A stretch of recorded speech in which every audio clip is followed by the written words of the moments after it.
Shri Harinam Sankirtan ki Jai. Shri Prabhupada ki Jai. Gaur Bhakta Vrinda ki Jai. Gaur Brahmanandi Hari Hari.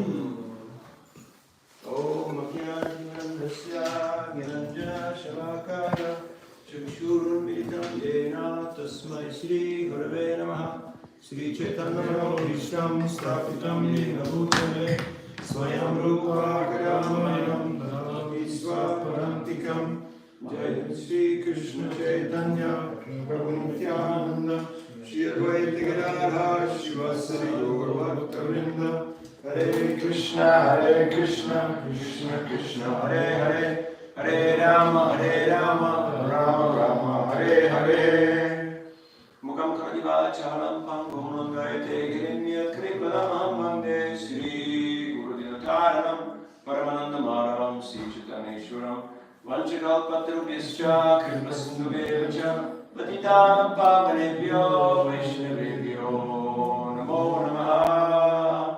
Hare Krishna. Welcome back. Thanks for not leaving us, and thank you for joining us. So, something that you remember from this morning session that stuck in your mind, that you found memorable? Anything?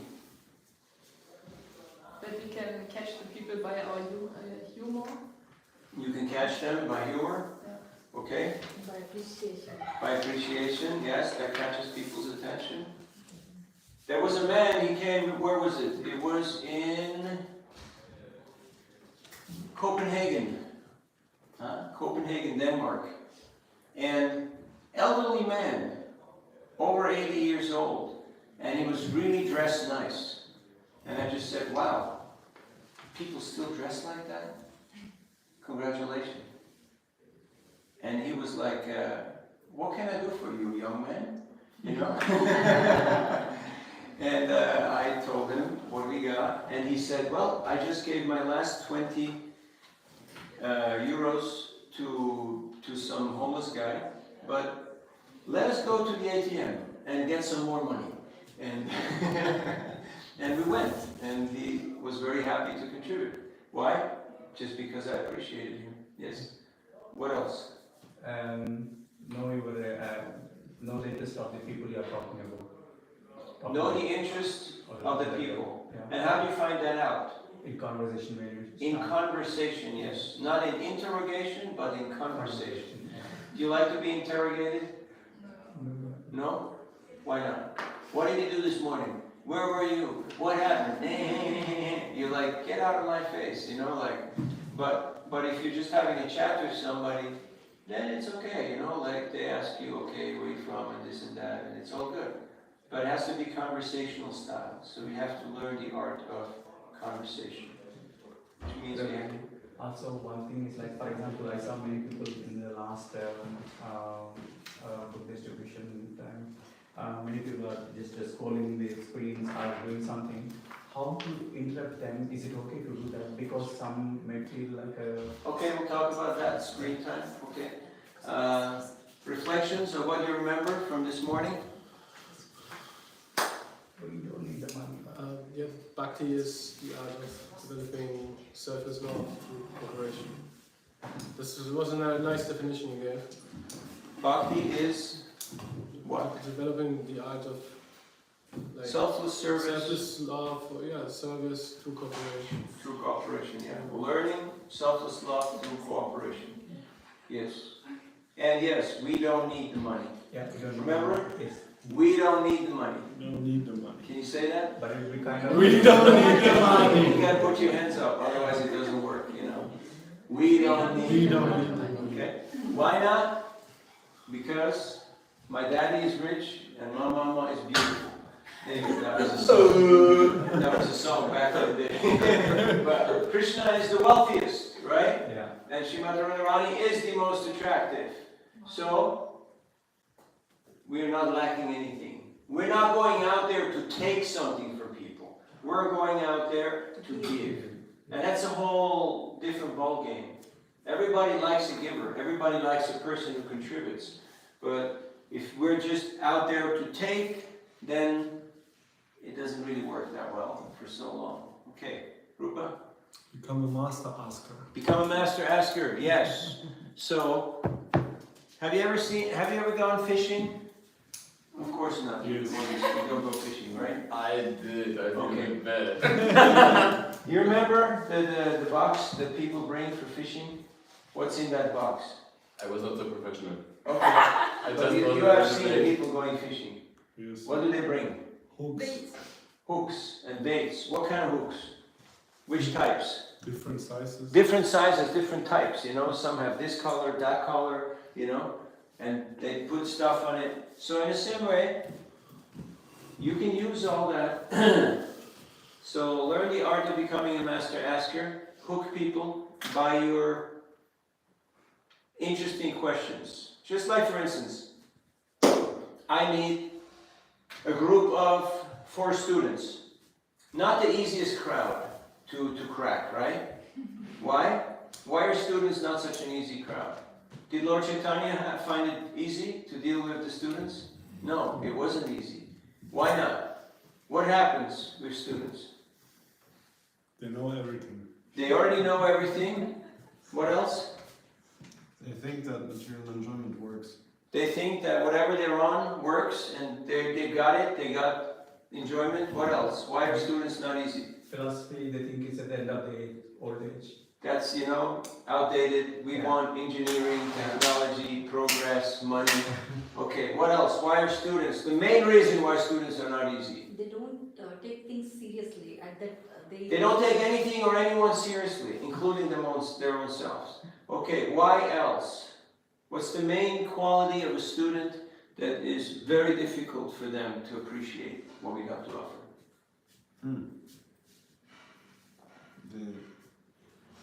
They cannot accept the Vedas. Why can't they accept the Vedas or anything? authority.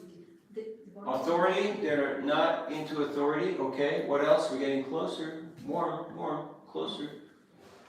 The main reason, why did those students rebel against Lord Chaitanya? They want to enjoy. That's the reason. Pride! Abhiman! Huh? They're proud. And yes, of course, they're intelligent, they're from good families, they got money, they got opportunities, all of that. So they have all the reasons to be proud.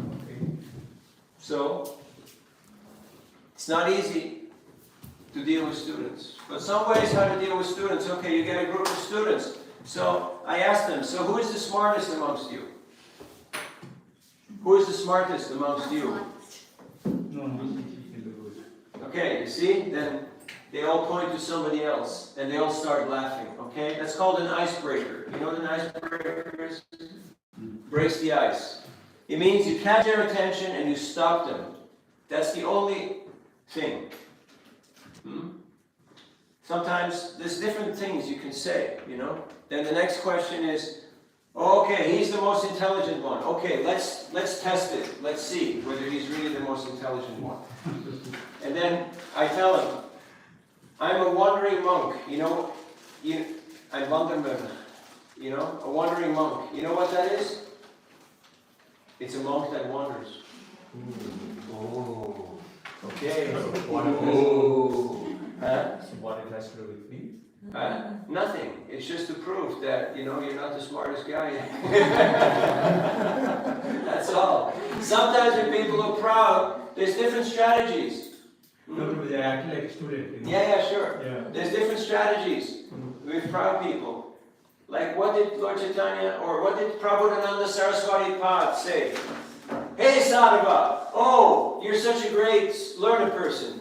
You glorify them and praise them, right? Okay. That catches their attention. Another strategy is you crush their pride. Oh. I was in Chengdu, China, and I had one Chinese Ishupani perfection of yoga. And I got out of the airport, and it's illegal to distribute in China.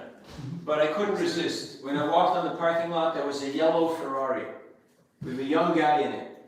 And then walked up to him, knocked on the window, he was on the phone, and he was really shocked that somebody dared to knock on his window. And I made that mudra, you know that mudra? Oh. Come on, man. wheel down the window. So he opened, and I said, I'm from Switzerland.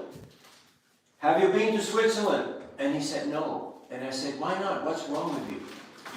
And he was just shocked, you know, Filmriss, you know, like his mind just went blank. Because he just had no frame of reference. What is this guy talking about? Yeah. And then I gave him the book, and I said, we're monks, we do this, we do that, everybody gives a donation. And he's like, okay. And I saw a security guard is already walking towards me in the parking lot, you know. So who's this guy talking to the Ferrari guy? And so he gave me 10 yen, which is like $1. And I said, look at your car, dude. Like, people give 100, you know? And he looked at me like, what, you're for real?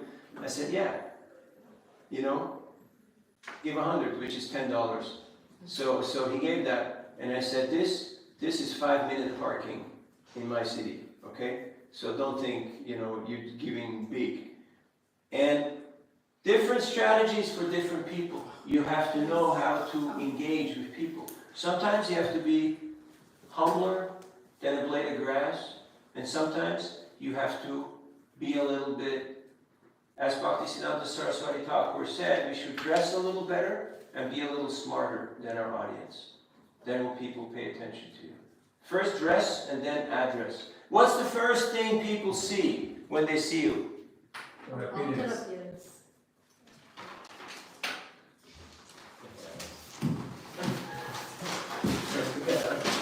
The first thing people see, when they see you is what? Outer appearance, external looks. I mean, What do you look at when you look at people? I'm sorry to get a little personal here, but what do you look at when you look at people? I will see whether he will take a book or not. Sometimes when they When you look at people, what do you look at first? Dress and color. Their face. Okay? I don't know if it's very good. So, there's a Chinese saying,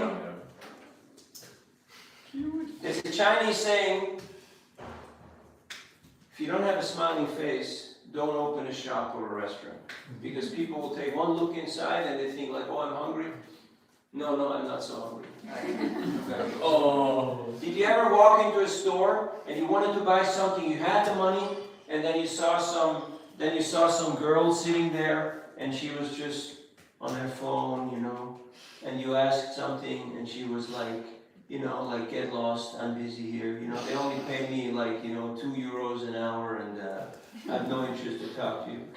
And then you're like, hey, don't waste my time, I can buy this stuff somewhere else, and you just walk out, right? This ever happened to you? Yeah. So nobody likes to be ignored. paying attention. Paying attention. Yeah. And that means eye contact. That means, yeah, I'm here. Krishna wants exclusive attention. If we give attention to people, they will respond that way. So the first thing is they look at your smile. What's the second thing people look at? No. Posture and cloth, maybe. Ah.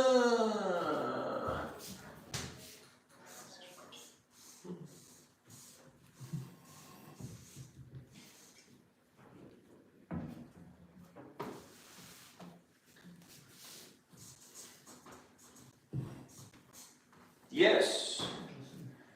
And what's the third thing people look at?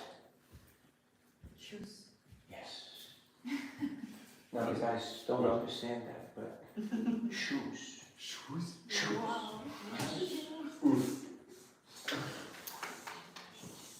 But what if you don't wear shoes? I thought the same.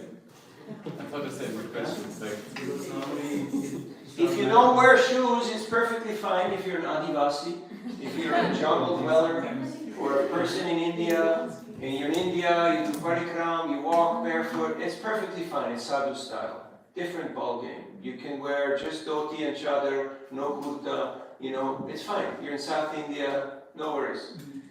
But if you're in Munich, yeah. no shirt, no shoes, no service. Have you seen that sticker? No. Yeah, they have that in many countries. No shirt, no shoes, no service. Unless you're in Australia, you know, you have guys in their Speedos. You know what Speedos are? Like bathing shorts, like very tight, you know. And they have the phone on one side and the wallet on the other side and a big beer belly, and they walk around like that in town, you know. They go shopping and eat. That's Australia, okay? The culture is in the yogurt. You want culture? You will find it in the yogurt, but not, you know, not otherwise. But if you're in civilization, people who see that you're not wearing shoes, if I meet a guy who walks barefoot towards me, what do? I avoid the guy. I avoid the guy. What would you do if a guy who... I'm the guy who walks without shoes. Yeah, you can walk without shoes in your home or in your farm, but if you do that in the city, where there is glass and needles and broken stuff, no, you don't want to do that, because you want to survive. There's one rule. When you go out there, you have to come home alive. You can write that down. You have to come home alive, okay? And if you walk without shoes, you won't come home alive, because you catch something. You catch something. You get injured. You will get injured, I guarantee you. It's a battlefield out there. You have to take precautions. Yes, you can go out and you can last for some time, but you can't last for a long time. Just like, have you tried to just start working without chanting? Sometimes the project is due, you have a deadline, right? And it's not finished and you have the deadline, and you just get up, you didn't take bath, and you just start working because you have to deliver, and then it goes on and on and on, and then there's the group call and this and that and this and that. Have you had that experience? How do you feel? At some point you realize, like, hey, this is not good.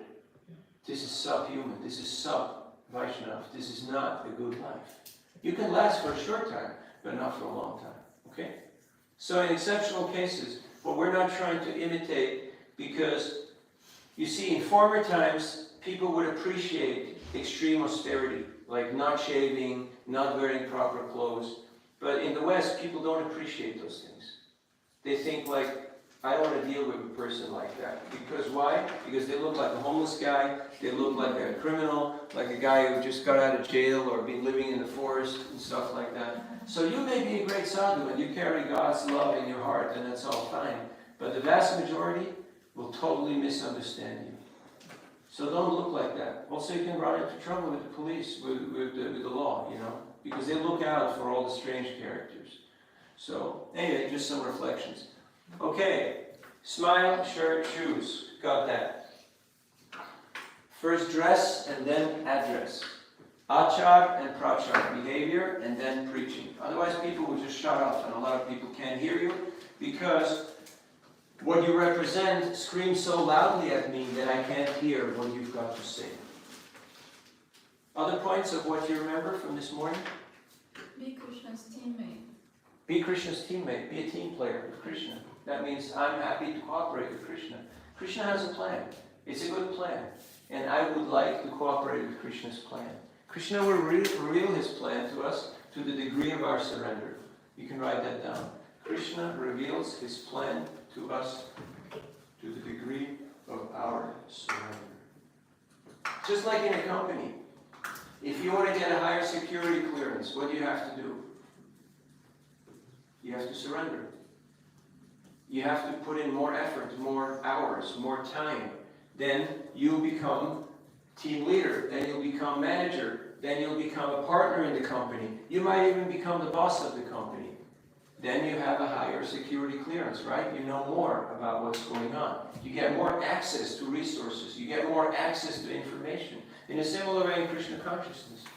If you want to be part of the inner circle, how do you do that? You increase your service. You increase your service. All of a sudden you're the leader. Yeah. Just by increasing your service. It's as simple as that. And it doesn't matter how old you are, it doesn't matter how much you know, it doesn't matter how much resources you have. Just because you have proven by your action that you have service attitude, Krishna will empower you. Prahlad was 5 years old. Did he have impact? Did he influence people? Yes, right? All the classmates, all those kids in school, they listened to him because he had Krishna consciousness. He was deep in his Krishna consciousness. Okay. One more reflection before we move on. Don't deal with fanatics. There's only one way how to deal with fanatics. Like, no, Don't. You just ignore them. And those fanatics can be Christians, Muslims, Jews, Hare Krishnas, sometimes also. Have you ever met a fanatic Hare Krishna? Sometimes. Sometimes, yeah. Now there's good fanatics and then there's the other ones, right? It's okay to be fired up about something. That's perfectly fine. But when it becomes like everybody has to be like me, everyone has to do what I do, you have to believe what I say because I know it all, then it's like, okay, Hare Krishna. So get used to the idea that some people will have different ideas than you. Alright, anything to this? Did you get something out of this? Did you get some ideas how to approach people? How do you approach people? What's the first thing you do? where are you What's the first thing you do? Choose the right It's just First thing you do, from? you look at them. Okay? This universe was created by a look, the glance. Yeah. Mahavishnu, son of Shiva. All the living entities get injected into the world. Right? Okay, first the look. Second thing, Say hi. say hi. Hi. Can you say hi? Hi. You have to raise your arm, otherwise people think you're just a robot. You know? And then, third thing, You look so relaxed. What's your secret? that was so spiritual. What's your secret? Either you say something nice or you ask something, which is even more captivating because that's the hook. Because people love to talk. About what? Huh?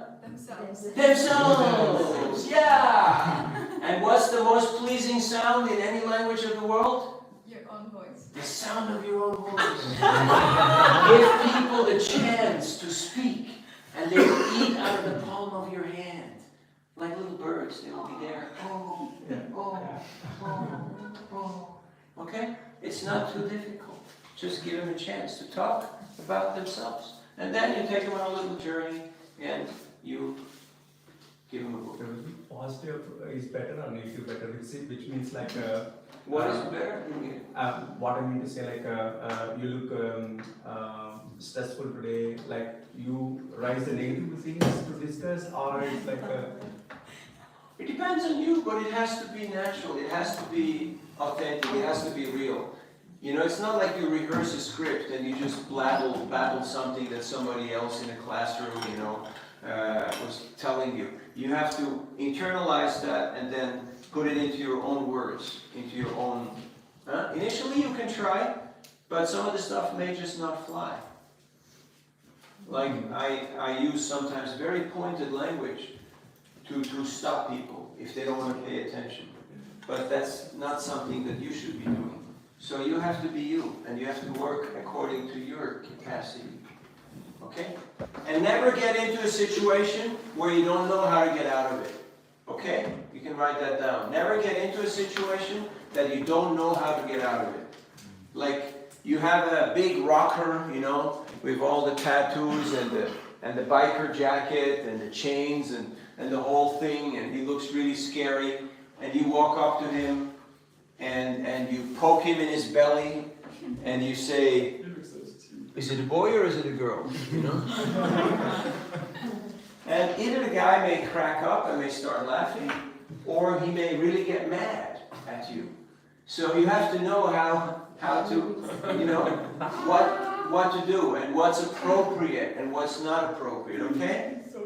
Just like in India. People think Indians are Indians. No, it's a continent. Like if you go up to a Punjabi and you whack him on his shoulder and you say, hey, bye, and how is it? And, and it's perfectly okay for Punjabis, right?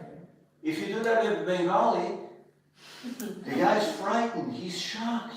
You hit me! Yeah. He hit me! Yeah. Even if you touch him gently, he hit me, Different culture. That's it, So you have to know, there's different Sensitivities. And remember, everyone is sensitive, just in a different part of their body, okay? So everyone has their own sensitivities, their own sensibilities. All right. So how do you find that out? Practice, practice, practice. Just like, if I'm in America, in the US, how do I stop people? Like that. You see? Fist bump. And people will come cross over the street just to give me a fist bump. Because if I go like this, that means, come on, give me some love, come here. And they'll come, and they'll give you the fist bump. But if you walk up to a Chinese or to an Indian, and you hold out your tail like, oh, you want to hit me! Or sometimes you go like this, and they put your hand there, they think you're going to give them something. It's really funny. It just doesn't work. Why? Different culture. In Japan, you go like this, you bow down. There's no such thing of shaking hands or slapping backs or cracking jokes. If you're a monk, you have to be respectful, you have to bow down, and then I give you a gift, then bow down again, then you give me a gift, we both bow down, and then we go home happy. That's culture. But you have to know your audience. Now it's hard because right now you got the whole world here, in Germany, for instance, right?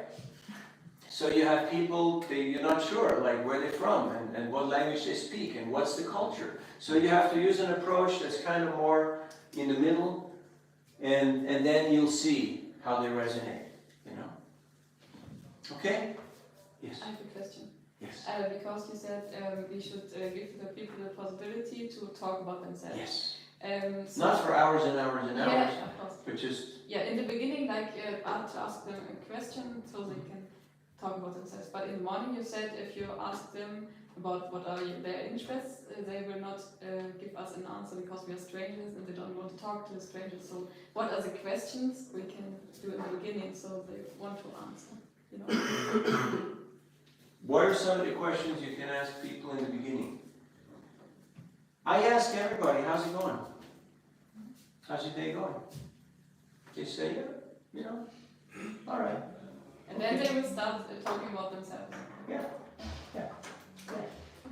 But not too detailed, not too specific, Like in America, it's perfectly okay that you can say, oh, nice shoes. Where did you buy those shoes? How much did you pay for them? And the guy will say, yeah, I got 3 pairs. I got them blue, red, and yellow, and I paid this much. They were on sale. And in Switzerland, you ask somebody, you say, nice shoes, where do you get it? They say, like, what's your problem? What do you want, man? Different culture, you understand? Different idea. In America, I can ask anybody, how much money do you make? And he'll tell you, this much, this bonus, this, that. Not a problem. Not a problem.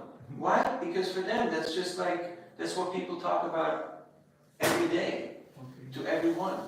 In other cultures, no way. No way. Finance, no way. There was a person from a Muslim background, he was in Mayapur, and I knew him just from seeing him, an acquaintance kind of, and I just wanted to make conversation. And I said, how's the wife, how's the kids? And he's like, what about my wife or my kid? He was like ready to jump on me. And I was like, whoa, cool down, back off, it's all cool. Like, because in their culture, you don't talk about the wife and the kid with people who are outside of the family. It's just a no-go. It's not a topic. So you have to know what are the cultural sensitivities, like that. And you learn by mistake. It's called the School of Hard Knocks. Yes. Related to my question, when I was on the street and I also talked to people and say, hi, how are you? And then they just said, yeah, I'm good. Or, yeah, Then I say, then you have to have a follow-up question. You don't just jump to the next topic. You don't let them off the hook, just because they want to brush you off. Yeah. I say, well, you look good, but are you actually good? Yeah, because they want to, but they don't want to go so deeply into... Yeah, but then you have to probe and go a little deeper. So then I ask them, okay, what's your 3 biggest challenges? The mind, the phone, or anxiety? Huh? Which translates different in German, but we're not going to go into that topic. So, and then they're like, oh, all 3, or anxiety, and then I ask, okay, anxiety about what? about your current episode or the anxiety of failing or what anxiety? And all of a sudden you've got a conversation going, you know, this is real stuff, this is real life. But you have to go a little deeper. You can't just stay on surface level. Otherwise they'll just brush you off. Yeah, nice girl, yeah, get lost. So you have to go a little deeper. But for that first you have to create sambandha. You have to create that bridge, that connection, that people actually take you seriously. Okay? Prabhupada did that all the time. He was expert at that. Just relating with people and talking with people about topics that matter to them. Have you ever heard Prabhupada conversations? He asked them, yeah, what's your name, where are you from, you know, job, this, that, and then boom, Bhagavad Gita, whack, bam, right in there, you know? But first all nice and yeah, jump, jab, right from the side, you know? It's like, ooh, huh? You know, this is martial arts, this is real strategy. So study how Prabhupada preaches, and you will become an expert in that. And it's not about how high you jump and how loud you scream, like in martial arts. It's about gravity, your point of gravity. You know, your framework, you have to be solid. That means you have to be grounded. And how are you grounded? When you're connected with Krishna. The more you are deep in your bhajan, the more you're deep in your Krishna consciousness, you can just say, hi, and the person goes like, what?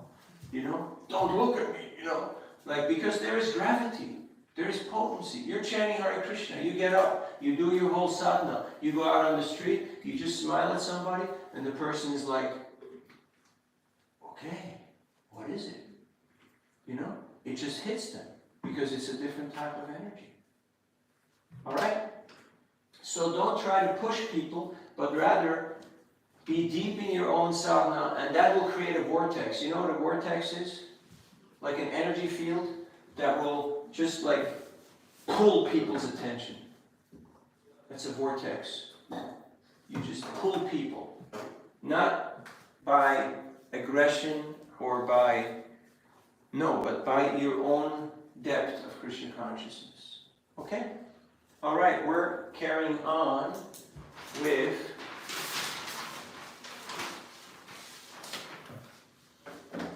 so we lost a few things, but alright, be personal, we had that.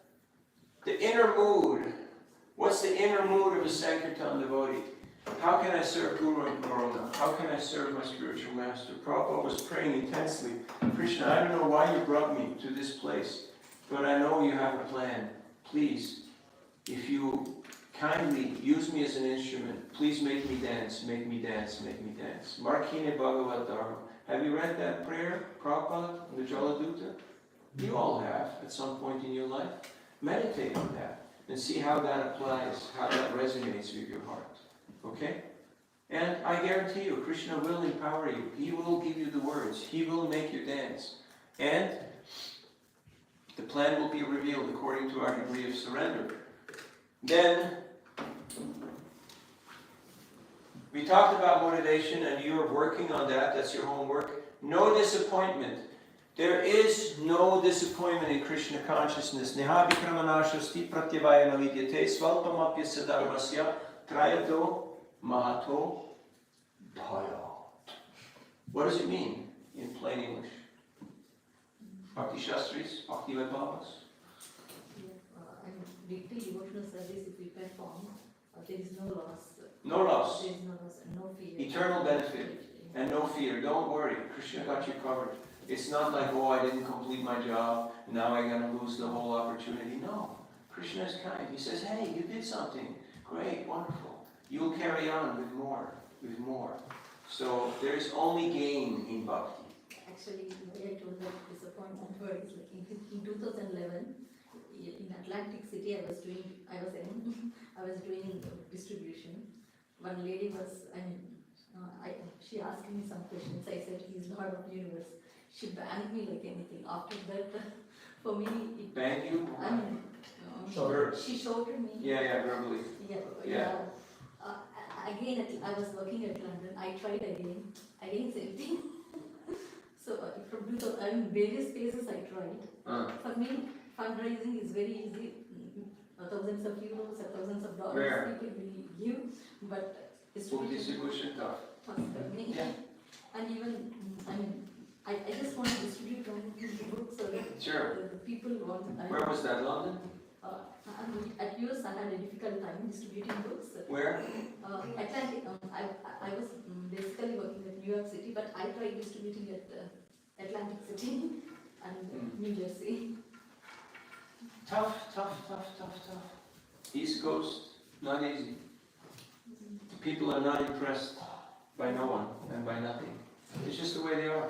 So, but once you know that, you know, we have to set realistic expectations. Once you know a place is going to be tough, then you're just, oh, it's going to be tough. I already knew it, it's going to be tough.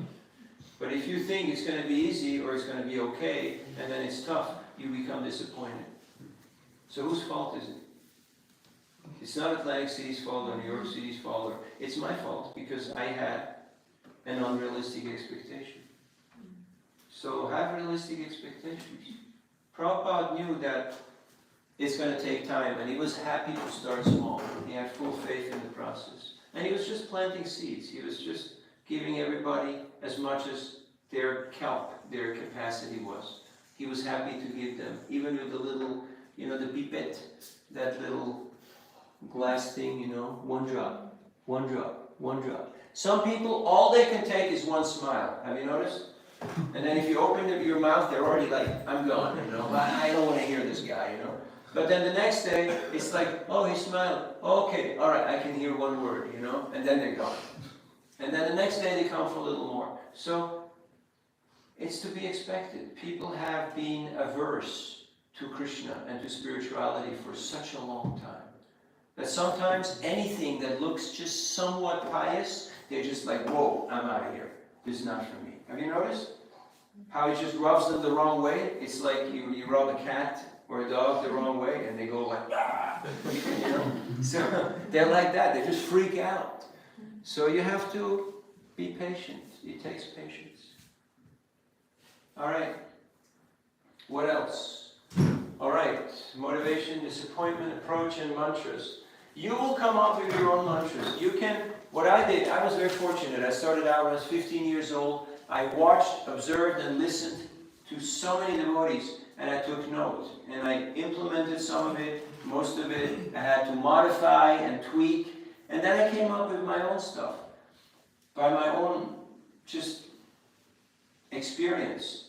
So similar will work for you. I know some devotees, they say the exact same thing to every person, and that's just how they operate. That's not me. I can't do that. But you be you. You work with what you got. Now, usually what works best for me is to have one standard mantra, and then I vary. I have variations of that one. Huh? But sometimes I just change the game completely. So, feel free. Okay? Management in ISKCON, those people are gone. They're not here anymore. Right? They're gonna come back, or that's it? You don't know. Alright, we'll leave that one for later. Maybe we'll see.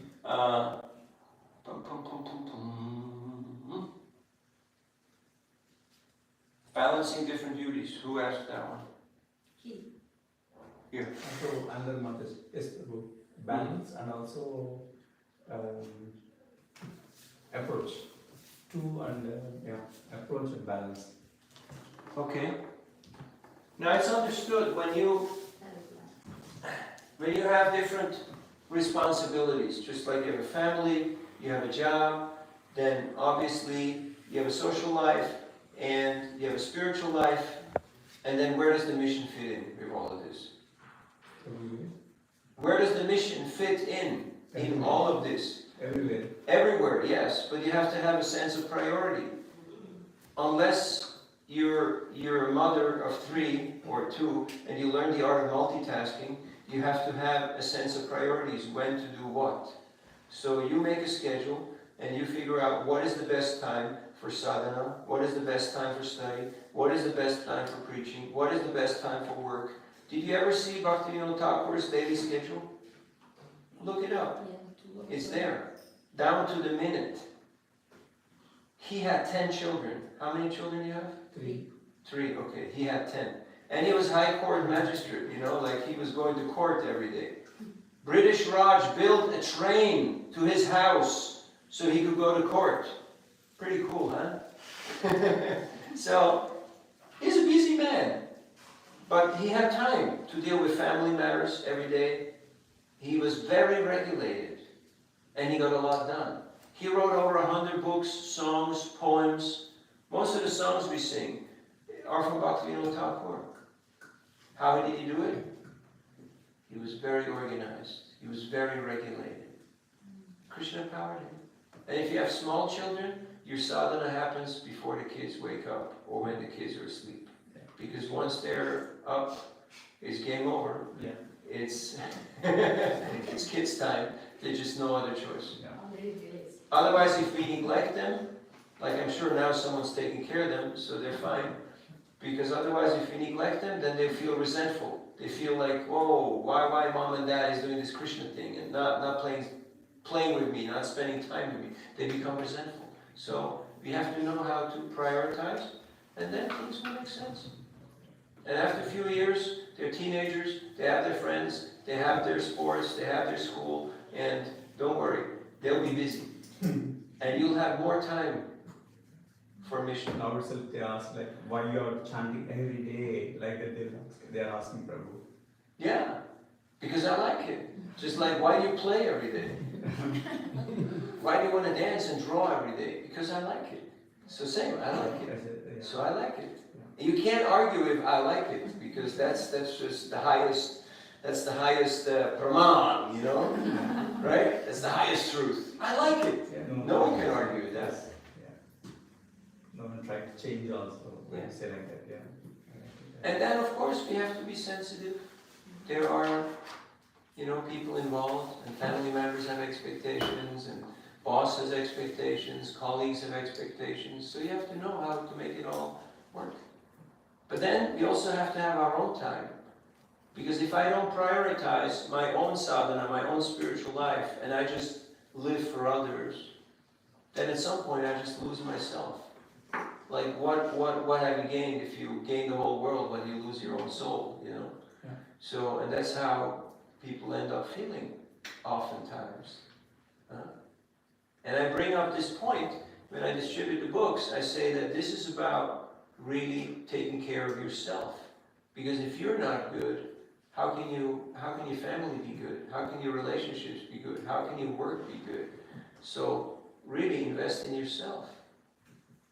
That's why I'm really, really happy to see so many young devotees also from this Erasmus program who are participating here, because it's the most important time of our life when we're investing into ourselves.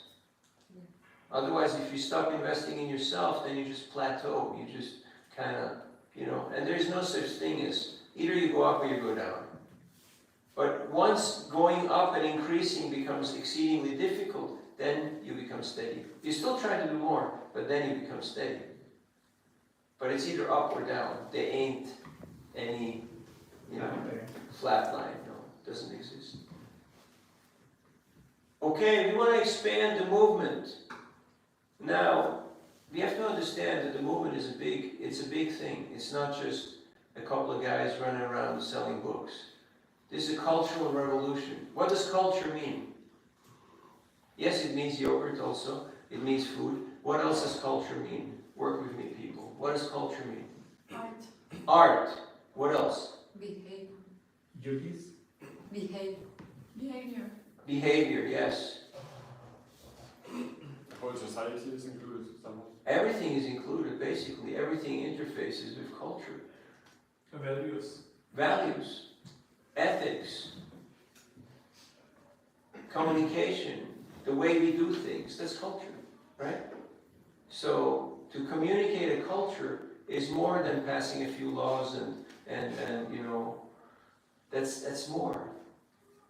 Yes, Arjuna was the best archer, and he was the best at hitting the target, but he was also making sure that the old people were looked after, that the women felt protected, that the kids got proper schooling. He was worried and he was concerned and he was active to take care of all of these aspects.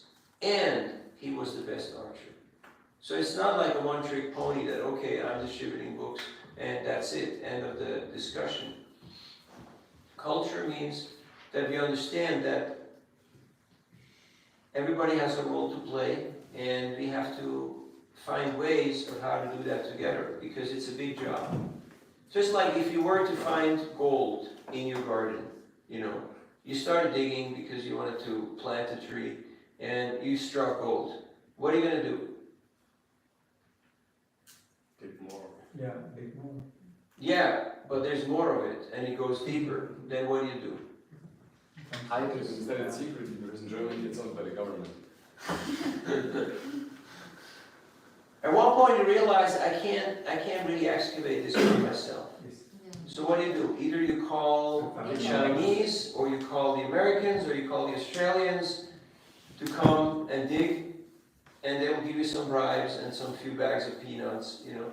Or you have to assemble a team and have a game plan, a strategy. And what do? You need engineers, you need lawyers, you need cooks, you need mechanics, you need drivers, you need everybody.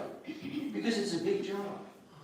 In a similar way, to expand this Sankirtan movement, everyone is required. Have you noticed what happens when breakfast is late? Have you noticed? Have you seen that big line out there? You have, right? Nothing moves. Because an army runs on its belly. If there's no food, nothing moves. Huh? In a similar way, if mom is not well, or if dad is not working, nothing moves. If digestion doesn't work, nothing moves.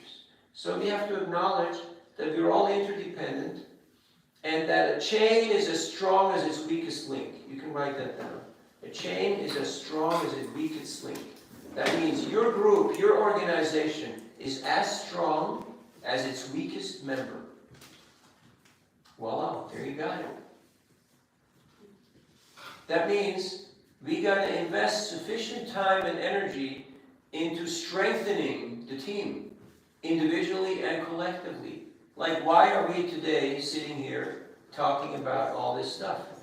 Because we want to improve ourselves, strengthening ourselves, and strengthening our team play, and our sense of mission, and our sense of teamwork.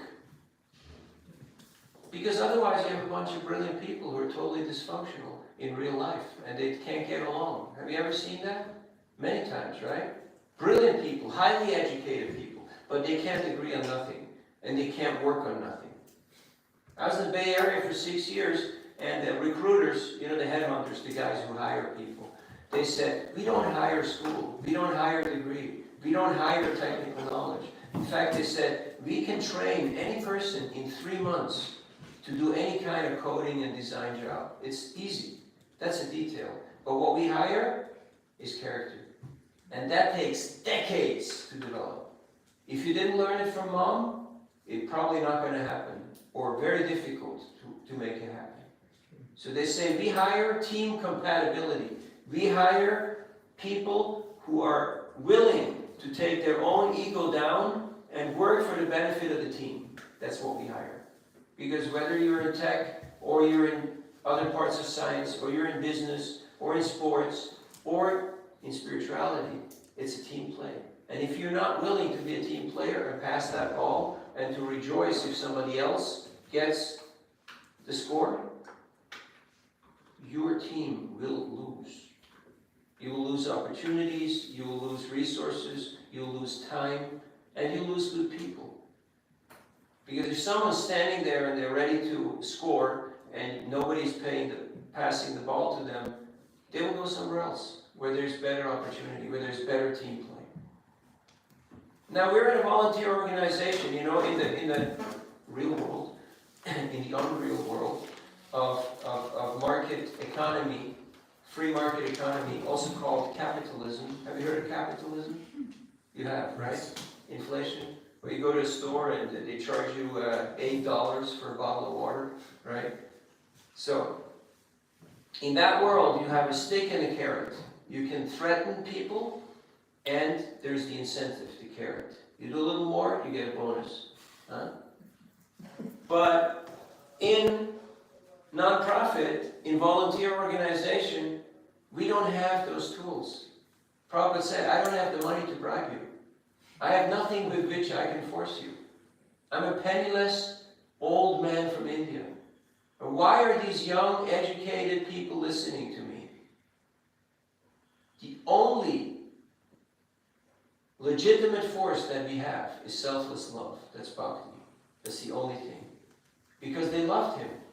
That's why they felt committed to him. That's why they felt sold out to him. And that's why they surrendered their lives to him. And that's still the cause. People who are in ignorance, yes, you can beat them with a stick for some time. People who are in passion, you can bribe them or you can put a carrot in front of them and they start moving. But people who are in knowledge, people who are more educated, they won't respond well to those two tactics. But they will respond if you offer them friendship, if you offer them love, if you offer them a sense of mission and purpose. Now the youth feels disconnected, disoriented, disempowered. Have you ever felt like that? Anybody out there? Huh? 2 people?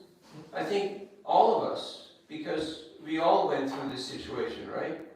Where the old folks are holding on to power and you feel like no one wants to give opportunities for the future generations. It's been going on since the glance of Mahavishnu, you know? It's not a new scenario. Every generation is facing this. Every generation is facing this. So what to do? What to do?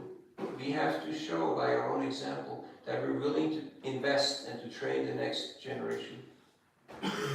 So take time off of your work to invest into other people's service.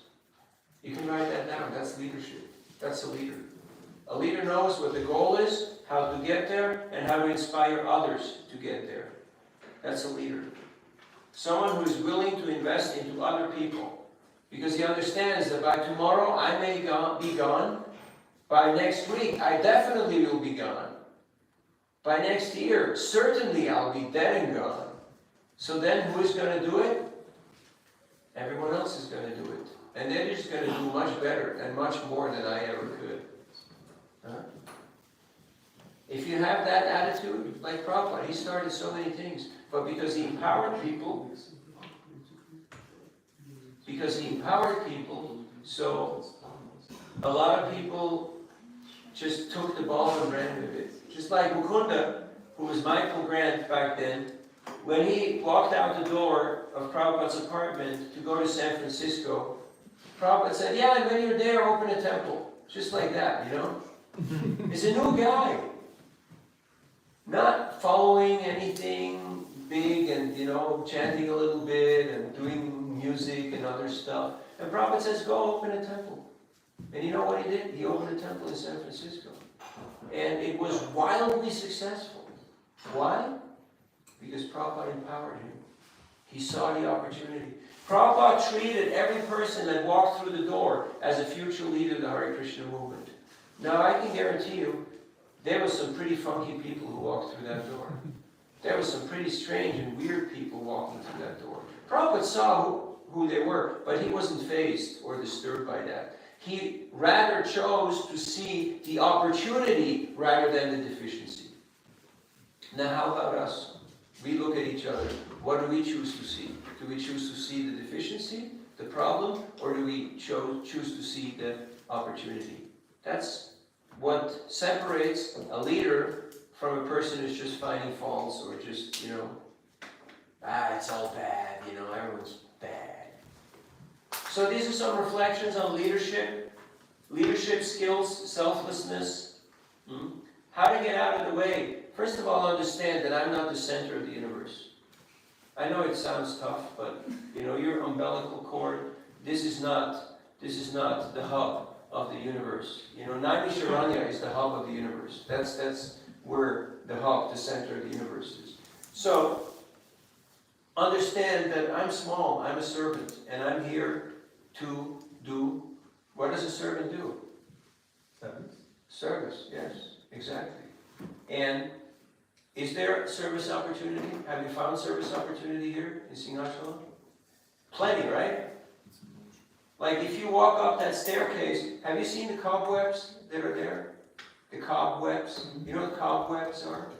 Spider webs. Ah, Yeah, they're everywhere. They're all over the place. And of course, it's a farm, so naturally there's spiders. But there has to be cleaning that goes on. It's how often has to be cleaning? Like once every decade, or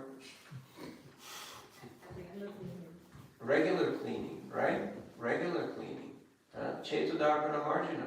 We have to regularly cleanse the mirror of our heart because it's the mature world, and there's so much dust, subtle and gross stuff that comes and can just slow us down.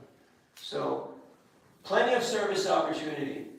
Now, somebody has to recognize that service opportunity, and because not everybody is self-driven and has got that much initiative, so somebody has the thankless or thankful task to recognize service opportunity and to lovingly encourage others to take part in that. Like Lord Chaitanya did in the cleansing of the Gundicha temple.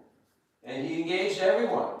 And he was leading by his own example, collecting dirt, cleaning with his own hands, collecting it, then cleaning with water, then cleansing and drying the altar with his own cloth. And then they had a big prasadam festival. Haribo. Pretty nice, huh? Yeah. So we should do the same. That's leadership. Now, what is your mission statement? You can work on that, and it will take time. It will take time to evolve. It will take time to formulate. I can share mine with you if you like. My mission is to recruit, train, and empower spiritual revolutionaries. Recruit, train, and empower spiritual revolutionaries. That's my mission statement. That's why I do what I do. That's why I'm running around the world and I'm giving these talks and seminars and take people out. Because I know in a few years I'm gone. But the mission is always going to be there. And tradition gets preserved not through laws but through role models, by examples, who are sharing their experience with others.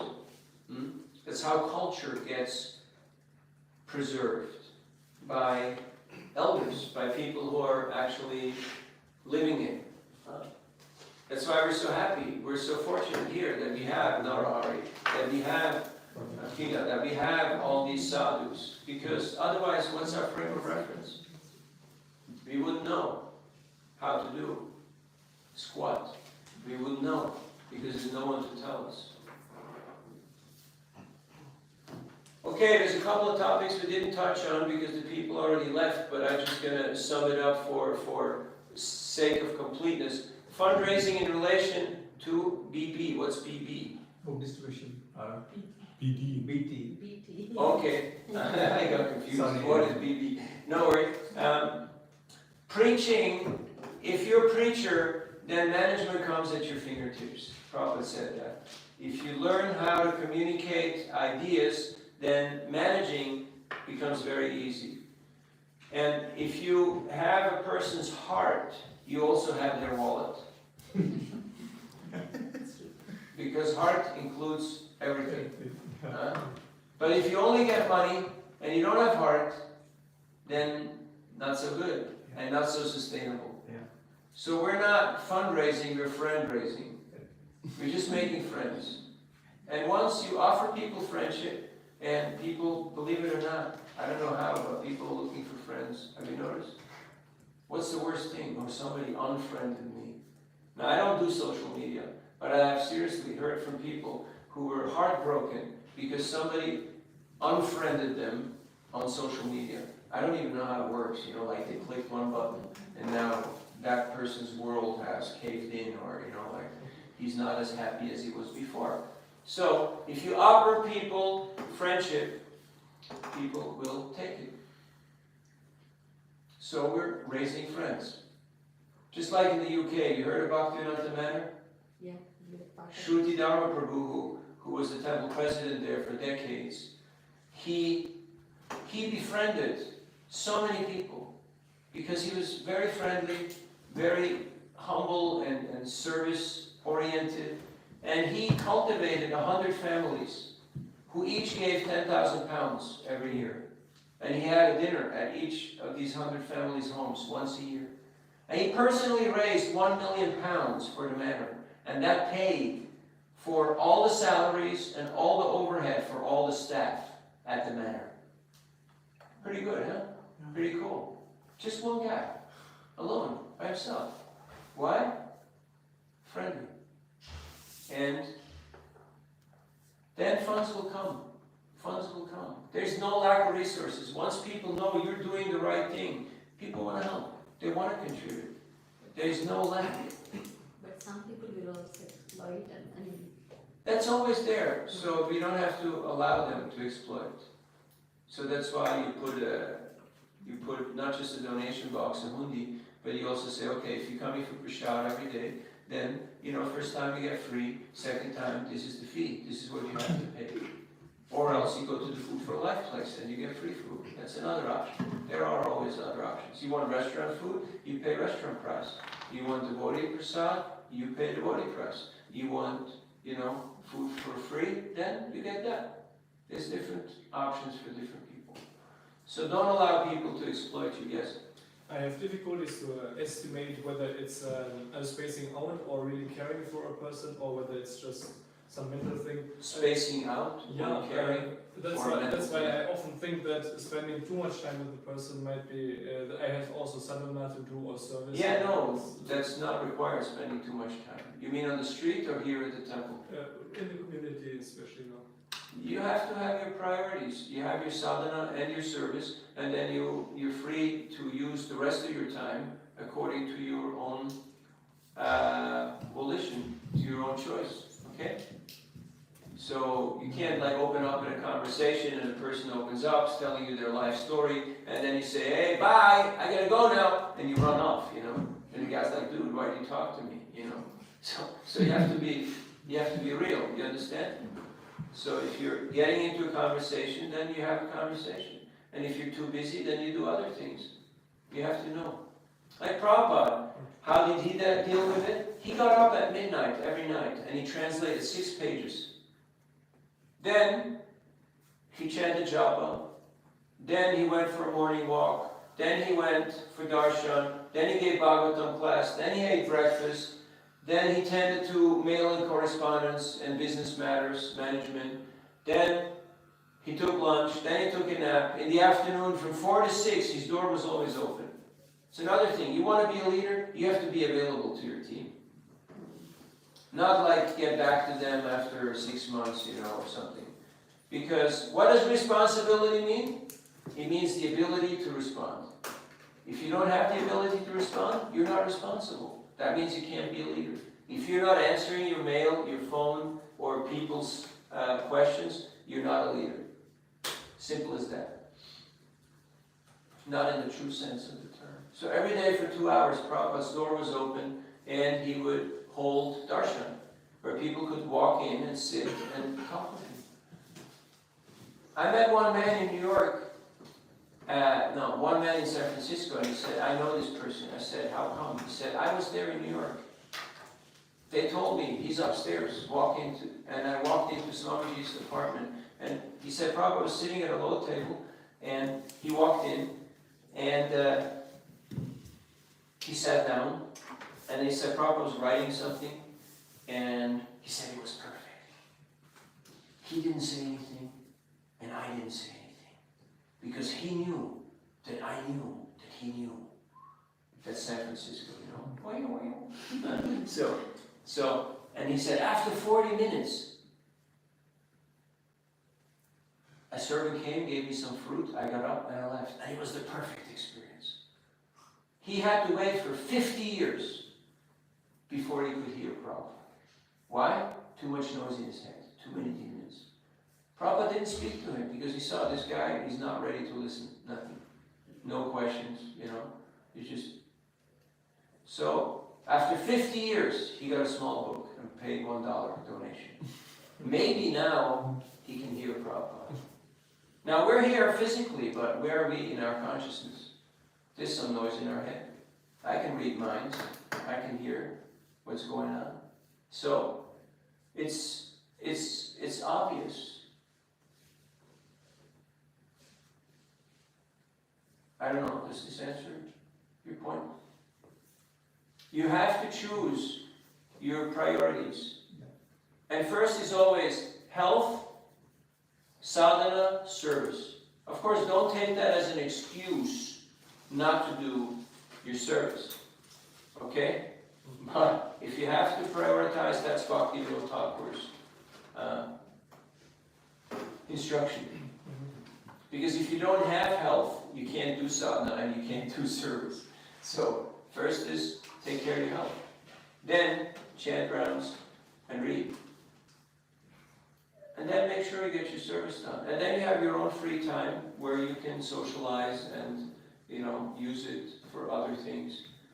Preach, talk with people. Alright? Thank you very much. Hare Krishna. And it's a balancing, like sometimes you need a little more and sometimes you need a little less. So it's flexible. It's not like I have an hour, I need to go to talk to people because, no, you can also go on a walk or you can chant more japa or you can do more reading. And at other times you may talk for 2 hours with people, depends on the situation, on the need. So don't be stereotyped, it's personal. Other questions or points?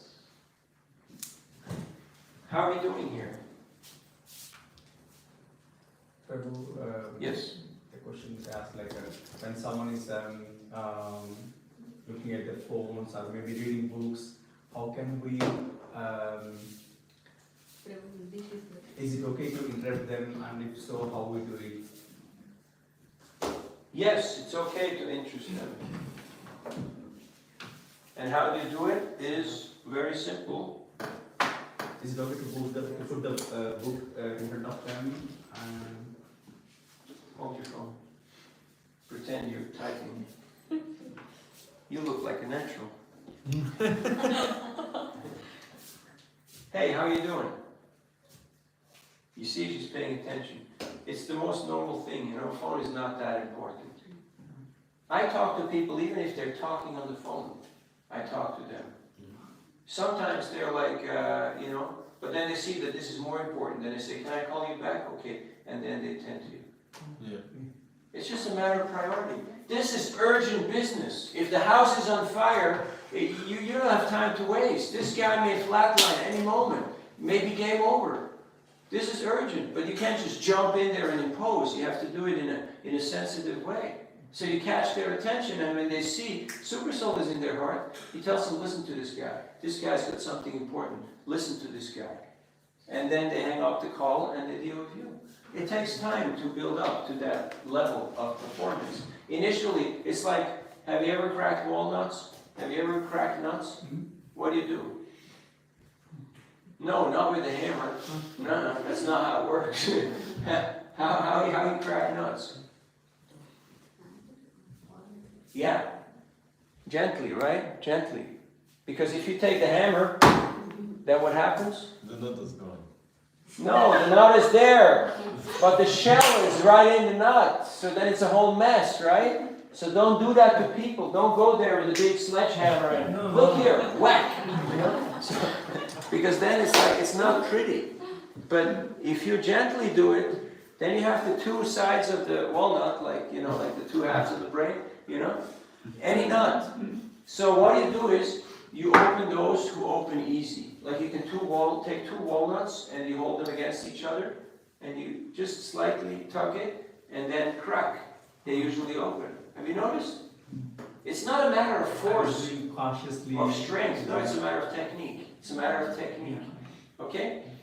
So you open, you deal with the easier ones. And those who are tough nuts to crack, leave them for later.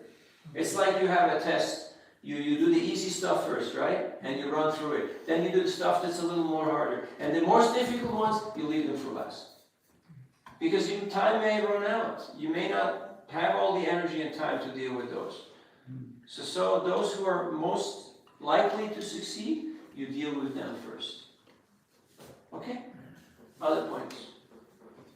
Yes? I have a question to this topic about when somebody is on the phone, like on a phone call, then it seems that he is busy and maybe he doesn't want to get interrupted or They're not. always busy with something. They're smoking, they're drinking, they're talking, they're eating, they're doing this, they're doing that. They're always busy. Everyone's busy, their whole life they're busy. Yeah, but I mean, when you are drinking, you can do a Yeah. talk right at the same moment, but if you're already talking to someone else, you can't talk to another person at the same No, time. I jump right in there. Even if there's 5 people talking to each other. You can just override it, you know? I just go there and I say, what's the name of your band? What's the name of your band? You have a band name, right? Wow, you look like you're the creative guy, right? You're the art director. He looks like the manager. So who's the smartest amongst you? You know, you just completely take them in a different direction. You can't say, excuse me, sir, you know, like I got something to tell. It doesn't work like that. You just have to, the message is more important. You can get people's attention, but you have to have gravity. You have to have gravity. And that comes from sadhana. Hare Krishna, Krishna Krishna, Hare Ram, Ram Ram, Hare Hare. Krishna is in the heart of every living entity. Krishna is very responsive. Krishna responds to your prayers. He responds to your... And it's not about being a loud, you know, tall guy with a big nose. You can be a little girl. Sometimes I've seen that if you really want to catch people's attention, you start talking really soft and slow and fine, and people have to lean in to hear you. And they really, you know, it really slows them down. Have you noticed? Sometimes? Huh? Try it out. You start talking a little more subtly, and people actually hear you much better than if you're screaming at them.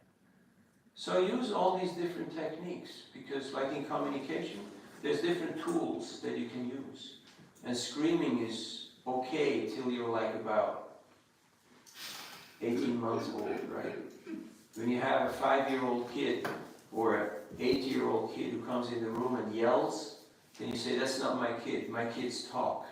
They don't yell, right? So we have to learn how to communicate, and that takes some time. Other questions? Now I have a question. Do you need a break, or should we just finish this up? Because we got 45 minutes and there's still some ground to cover. I think we can handle it. We can manage. So what I'd like to do right now, is that okay with you? We got 45 minutes. We'll just do an interactive thing, and then we take final questions and comments, okay? So you got a book on your table. What I'd like to do here right now is that everyone gets a go to present this book to the teammates. You got your teams there. You got 3 here, 3 here, 3 there, and 4 here. And you present that book to the others, and just like normal conversational style. Is it clear? Okay, ready, steady, go. Go for it.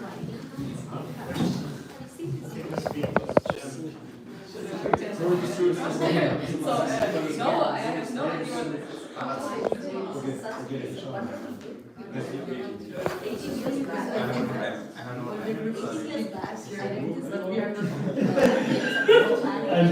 Keep it real, keep it real. Just everybody gets a shot.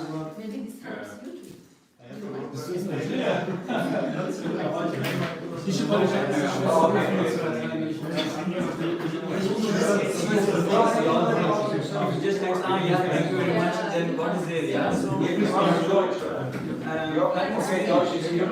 Sorry.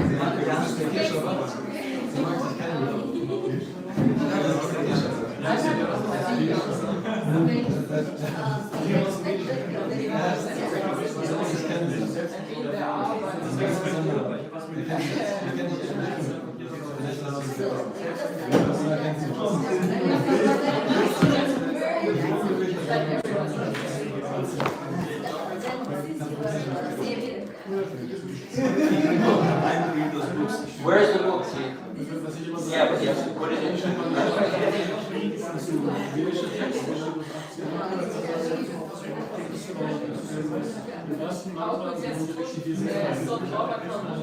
Don't make it too difficult and don't make it too easy, okay? That's up to you. That's up to you. Try both. we say we don't need too difficult, not so we don't put the difficult too much. Maybe if you both want to do it first, then I can Yeah, or maybe you want to, yeah, you want to use it. I cannot reply. Hi.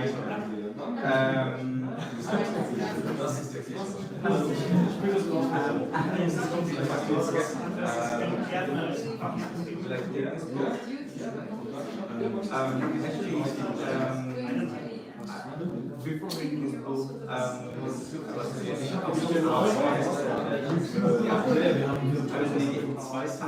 this book, so yeah, this the way I need to change my life.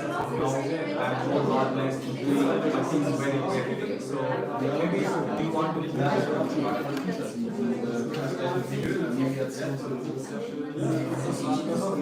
very nice. Okay.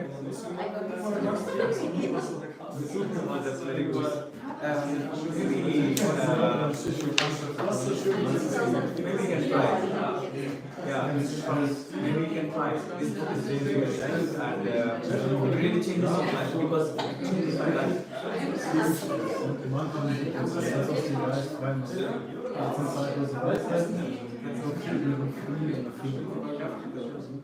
I'm not able to convince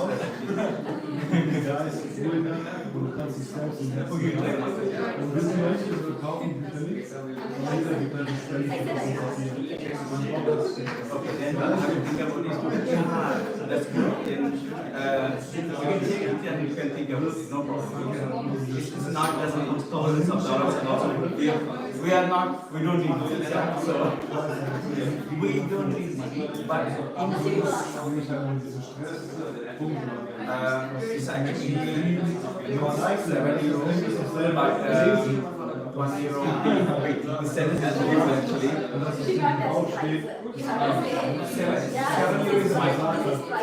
€7 is my last number, but €1 is generous.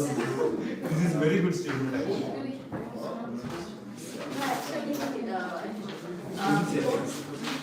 Seven is my number, but €1 is generous.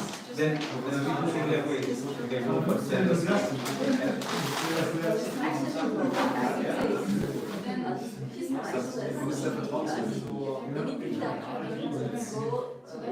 Was ist jetzt der letzte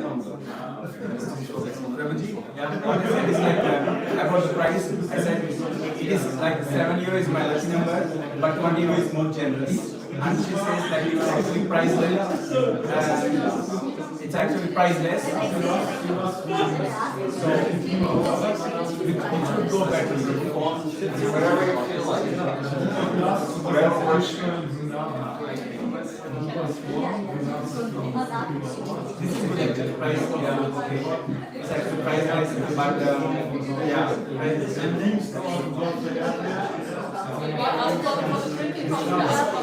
But if you do something for the dollar, They really want to hear something, they say like, oh, some people do 5 shillings and some people do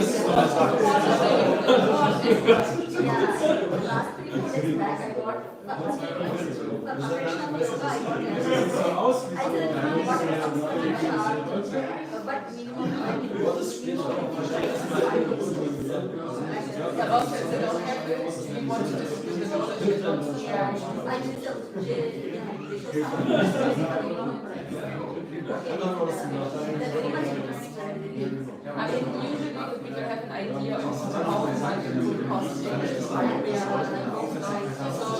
know, like, it will not be like 10 cents. Okay, so maybe I will. Okay, try to finish up. Awesome. Go for it. yeah, we're good. Done? You guys done? Yeah, let's see. This is pretty interesting. So you already know a little bit about the Don't want this.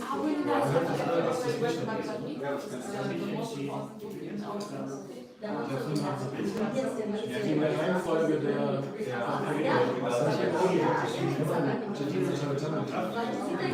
Wie fängt man an? Unter welcher Alarm? So,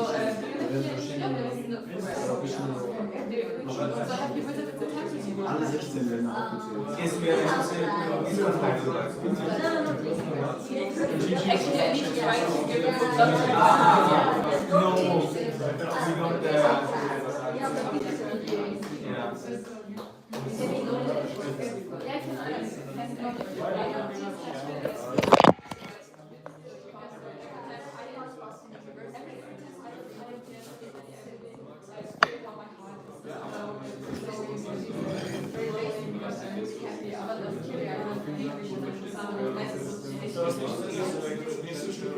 don't. Maybe I can share with us flyers, maybe if I want to send. Unfortunately, I don't have another book or you don't, so whether you like to maybe.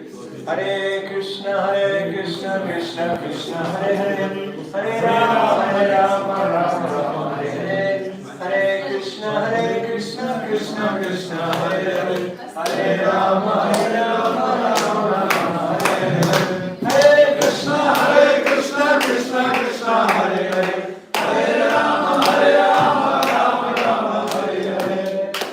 Did you learn something? Did you notice something? Yeah? Practice makes perfect. Practice, practice, practice, practice. Till you can do this in your sleep, okay? If somebody wakes you up at 1 o'clock in the morning, and not because they're snoring, but they, just shake you on the shoulder, and they ask, okay, what you got here? You will say, books on yoga meditation teaches you how to get free from stress.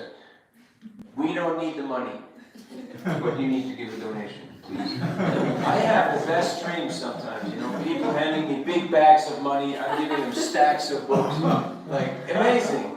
Have you ever had, when you're in Sankirtan mood, whole different type of mindset. One time in Dallas, Texas, I walked into a small little shop, small little store, and it was really strange. There was a picture of all Hindu gods there, and there was a person there, fuzzy hair and beard, and he's from Bangalore, and he's an astrologer, a Jyotish. And he said he went to Gurukul, and now he's doing astrology to help people. And I said, well, very nice. I'm in the same, we're on the same team here, okay? You're trying to help people, I'm trying to help people. And he said, how do you do that? I said, by giving them these books. Because people are in ignorance, they don't know what's what. He said, yes, I agree with that. So how do you plan on doing that? I said, by giving out a lot of this Vedas, a lot of this wisdom. Like you went to Gurukul, you benefited from this culture. So he said, so what do you want me to do? I said, you have to give books to all your clients. Don't just take their money, because they'll forget what you tell them. But if they have a book, they'll actually remember it. Because to remember means to write it down. You remember that? To remember means to write it down. So he said, okay, okay, I need books. Where do I get books? I said, hey, I got books. And I asked him how many books you want. He said, I need a lot of books. I said, well, I got my truck outside, So I brought in a few boxes. I filled the whole table with books. And this is not from the dream or from the movie. This is real. He opened the drawer. He put his hand in there. He took out a stack of notes, and he just handed it to me. It was $850. And, he asked how much. I said, hey, you're doing Seva, I'm doing Seva. We're on the same team, Baba. I'm giving you all I got. You give whatever you can. And then he did. And next year I came by, and I brought him a full set, because I didn't have a full set at that time. So you always have to have a full set in your car. And he just was very, very generous. Very, very generous. So at the end of the day, all that's going to happen out there is tadati pratigrinati guyamakyati pricchati bhumte bojayate chaiva sadvidim pratilakshana. You're just going to do what? The 6 kind of loving exchanges. You're going to share your mind, and other people are going to share theirs. You're going to give gifts, they're going to receive gifts. People are going to offer you things that you can offer to Krishna, and you're going to give him prashadam. Pretty nice, right? Pretty painless. Well, in the meantime, we have a little homework to do. We have to learn how to improve our communication, our cooperation, our love and trust, our team play. But you noticed how, by doing that, you actually learn a few things, right? What to say, what not to say, where you need to clarify, get a little more assertive, a little more clear on how to do that. And all these moments are good. Even the moments where you fail and you feel like this is not working, this is really lame, this is not hitting the mark, like this didn't have any impact. Those are good moments because you notice this doesn't work and you can actually improve. All right. So I'm glad you learned something. Please keep on doing that in your van, in your group, with your friends. It's called practice. Practice. You have to practice. So you can roll out of bed and distribute books. Because practice. You've been doing it for so many times. Okay, there's a couple of points that I would like to touch upon before we close up. One is Indians. Indians are a reality. Have you noticed? They're everywhere, like Russians. You can't get rid of them. They just, they just pop up. They just appear everywhere. Okay? So how do you deal with Indians? Last week I was trying to distribute to Indians. They said, oh, we already have this. From Atlantics, we already have this. And it was very tough for me to come. Very tough, right? They spoke to me for so much time. I am knowing everything. I am not knowing English, but I am knowing everything. You met people like that? I always crack up. They start talking like that. I have to contain myself so I don't start. Really. Because it's so funny, it's not funny anymore. Because they're so close to it, but they're looking in the wrong direction. You see? They're right this close to Krishna, but they're looking over. West is the best. West is the best. Right? And the people in the West, they're looking towards Krishna. Oh, this is nice. Let's go that way. So actually, it's easier to distribute books to Westerners sometimes than to Indians. But I'll give you a few tips on how you can deal with Indians. Okay, you know how? You know how? If you go to somebody and you give him this, what will the person say? I tried Oh, I this know last this, week. yeah. He said, I We already don't have need this. Oh, I already have it. Yeah. Okay. And I went to another. All right. So you know how I do this? Okay. This book is not for you. This book is not for you. Because I know that you already have it, your grandma knows it by heart, and you already have it. But this book is a gift to one of your dear friends. Okay? It's not for you. You comfortable now holding it? Yeah. You got it? It's not for you. Yeah, But you have to give it to someone. Because you already know everything. And your grandma knows it by heart. But because you're such a pious and generous and kind person, we're doing Vidyadan. We're giving this knowledge to others. So please help in this endeavor. Can you help? And any decent person, they will help according to their capacity. It's not a problem. But if you're treating them like they're some ignorant person and you say, hey, take this, you have to have this, and they're like, Even you show another type of book also, he'll say, I have no. So you have to reverse psychology, like with children, Go out and play. No, I'm going to stay here and do my homework. Well, fine, that's what I wanted you to do. Right? You got it, right? Your parents, you figured it out. So sometimes you have to do this kind of thing. Because people are a little complicated. But they're Indians and Indians. Some are just so pious, it's unbelievable. They give a lot of donations. Yeah, they take off their shoes, and they're like, oh, Thakur, where is the Thakur? Where can I go and bow down and give my money and my fruits, It's amazing. And then there are others who are quite the opposite, quite contrary. They're more westernized than Westerners, because they have no frame of reference, so they don't know what Western culture or lack of culture actually means. So they just go really crazy, they really go pop. But you can try. You can try. But Mostly these days, the people are becoming lazy, yeah, and that is the reason they take up whatever is quick and short. yeah, That's it. simple. So you make it quick and short, and you will have captive audience. But don't make it long and lengthy and austere and difficult. Quick and short. This is not for you. I know you're pious. Give this to a friend. Give a donation.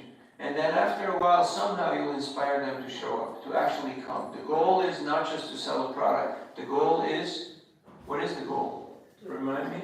To attract their hearts to Krishna consciousness. Yes, that means we have to have interaction. We have to invite them to our programs and not treat them like a spectator or as a wallet or as a a donor, but we have to treat them as team players.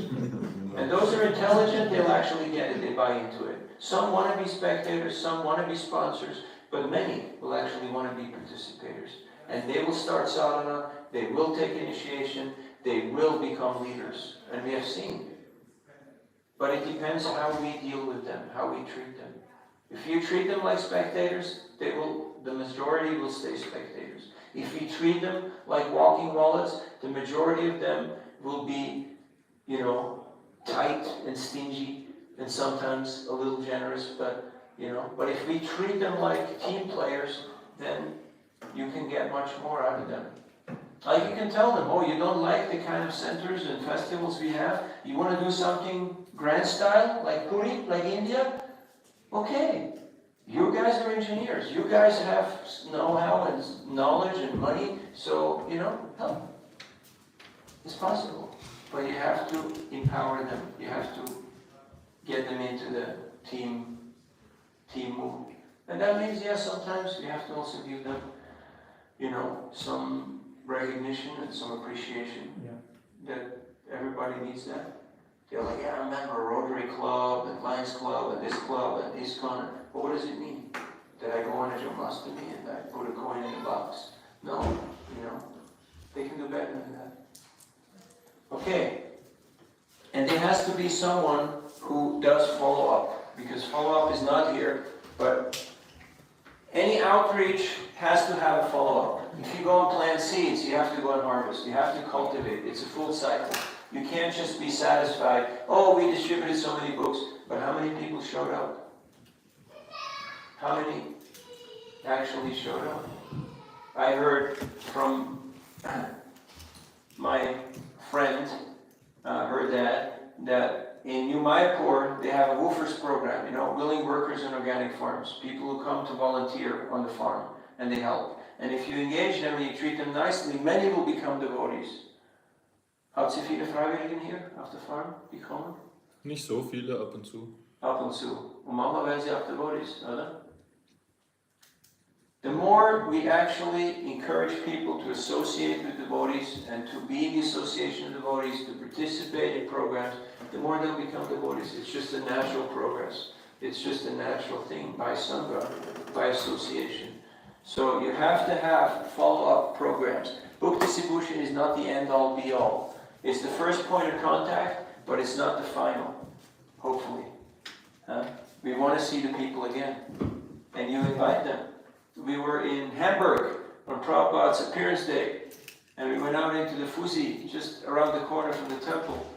And there's a young man from Ghana, his name is Lord, L-O-R-D. His parents, they call him Lord, pretty pious Christians. And he bought a book, and an hour later he came to the program, just around the corner. And he sat there. I don't know what happened to him. You have to ask Jai Gora what happened to Lord, But he was really there, and he agreed with everything, and he's totally into it. So try to follow up with people. I'm not saying you have to do everything, but somebody in your team has to keep a database, has to send out emails, has to put people on social media. Someone's going to do it. I know I'm not that someone, but you have to have someone on your team who's good at that kind of stuff. Okay?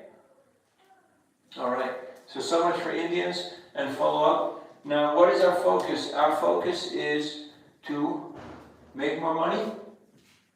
No. Distribute more books? Find the right fruits. Huh? Finding the right fruits. Yes. Please Prabhupada, please Krishna.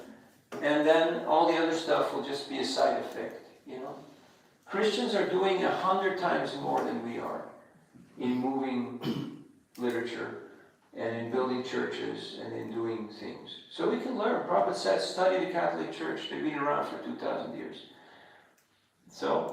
But we're a young movement, so we're still working grassroots level here. This is like still the pioneer days, guerrilla fighting, It's still fun.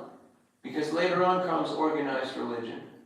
Right now we're in the stage of disorganized chaos. It's just wild and crazy. But there's fun in that too, if you see the beauty of it. But it's not it's not always that enjoyable. It's an acquired taste. Okay? So the goal is to please Guru and Krishna. And how do you do that? By attracting people to the process of bhakti.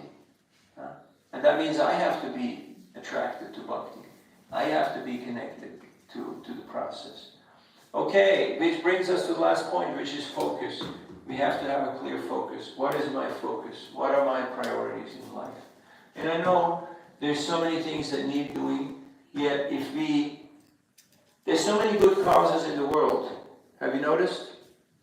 People are concerned about the environment, about the animals, about the women, about the old people, about the kids, about war, about this and that.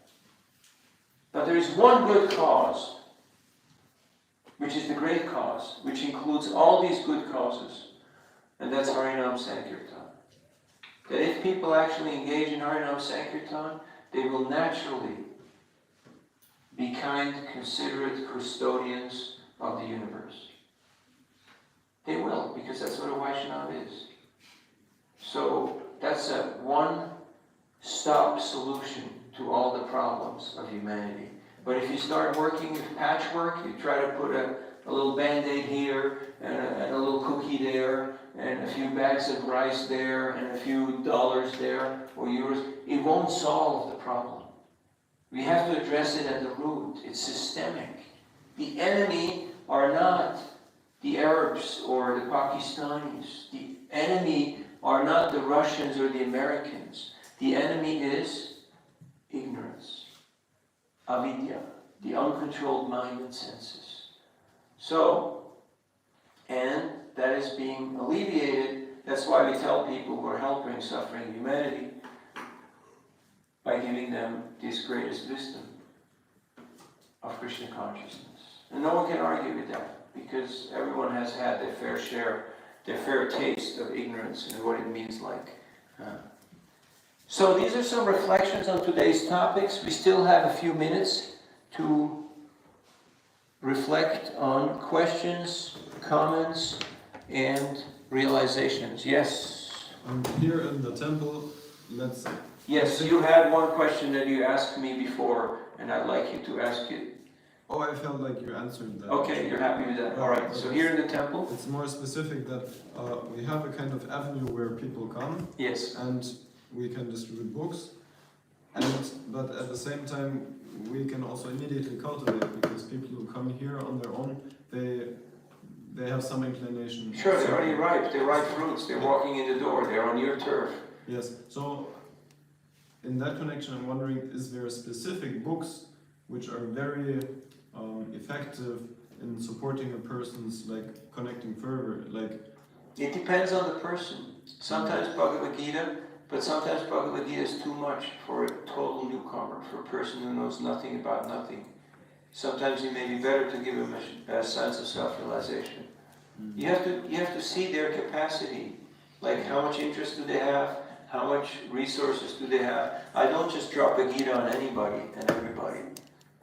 Because sometimes you overshoot the target and the person gets more than they actually can handle. Like you have a kid, and then you just give him a stack of books and take all his money. You know that scenario? And they go home and say, I took all my money.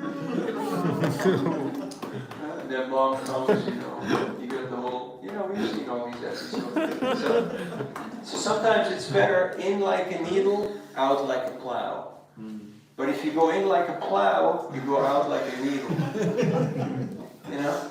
So you have to know, you have to be able to judge what is a person's capacity, how much can they handle. Just like you go on the street, and it's nice to have a cookie or a laddu or a little sweet or something, some dry fruit or not, something you can give people nicely packaged with a little nice etiquette. It says what's on it and it's got your address on it. That's wonderful. But if you were to go out on the street and just hand out big plates of full, 7-course feast to strangers, a lot of people, they just can't handle it. They can handle a cookie, they can handle a laddu, but they can't handle a full plate. So you have to know who's your audience and what is their capacity. And how do you learn? Prabhupada told Giriraj Swami, this movement will expand by intelligence and good organization. Where does intelligence come from? It comes from good experience. And good experience comes from bad experience. I'm here talking to you because I graduated from the School of Hard Knocks. We didn't get these seminars. We didn't have all these resources. We had to learn by trial and error, by mistake. The law of elimination. How long does it take you? Too long. Too many errors. But there's something that's called, you don't live long enough to make all the mistakes that you can. So we have to learn from others who already walked the path, who've done it. Okay? So figure out what works for you. You may have your favorite book. You say, I really like this book, I really want them to have this. And then people will do it because it works for you. And it just comes across very, it's personal. It's perfectly fine. You can have combinations of books, you put a few together, but you have to see. Sometimes people want to give you a big donation and they're happy to take a small book. Yeah. And they don't want a big stack of books. And other times they want all the books they can get and they only have coins. So you have to know how to make sense of it, okay? Yes? I have one more question, because you spoke that when people give donations, that is their austerity, which qualifies one. Yeah. And there's always a moment, at minimum it's a moment of tension. Yes. And so maybe you can... It's called the moment of truth. Maybe you can speak something about, because it's not comfortable, so maybe you can speak something about how to take a person through that moment. Yes, and make him absolutely. reach the other side. Yes, it's called the moment of truth.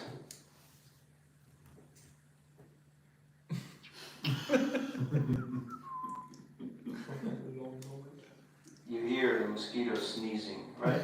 So you hear a pin drop. There's one golden rule: never stop talking. Okay? Always keep the conversation going.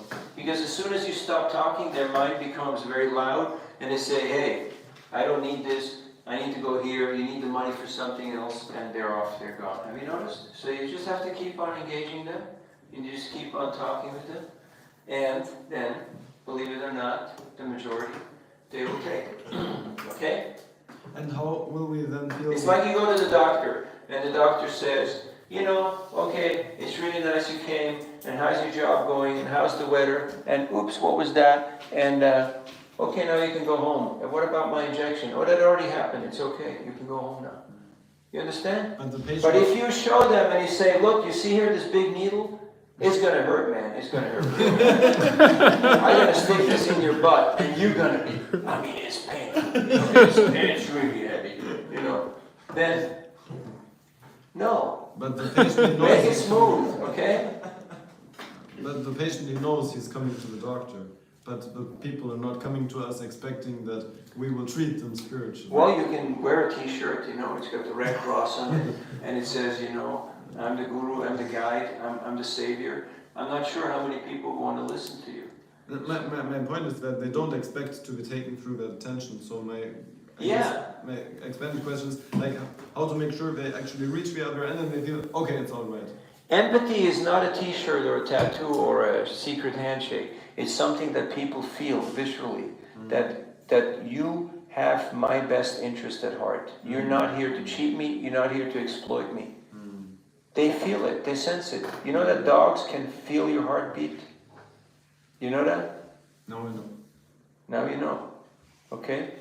Everyone is sensitive in a different part, in a different way. But people do notice.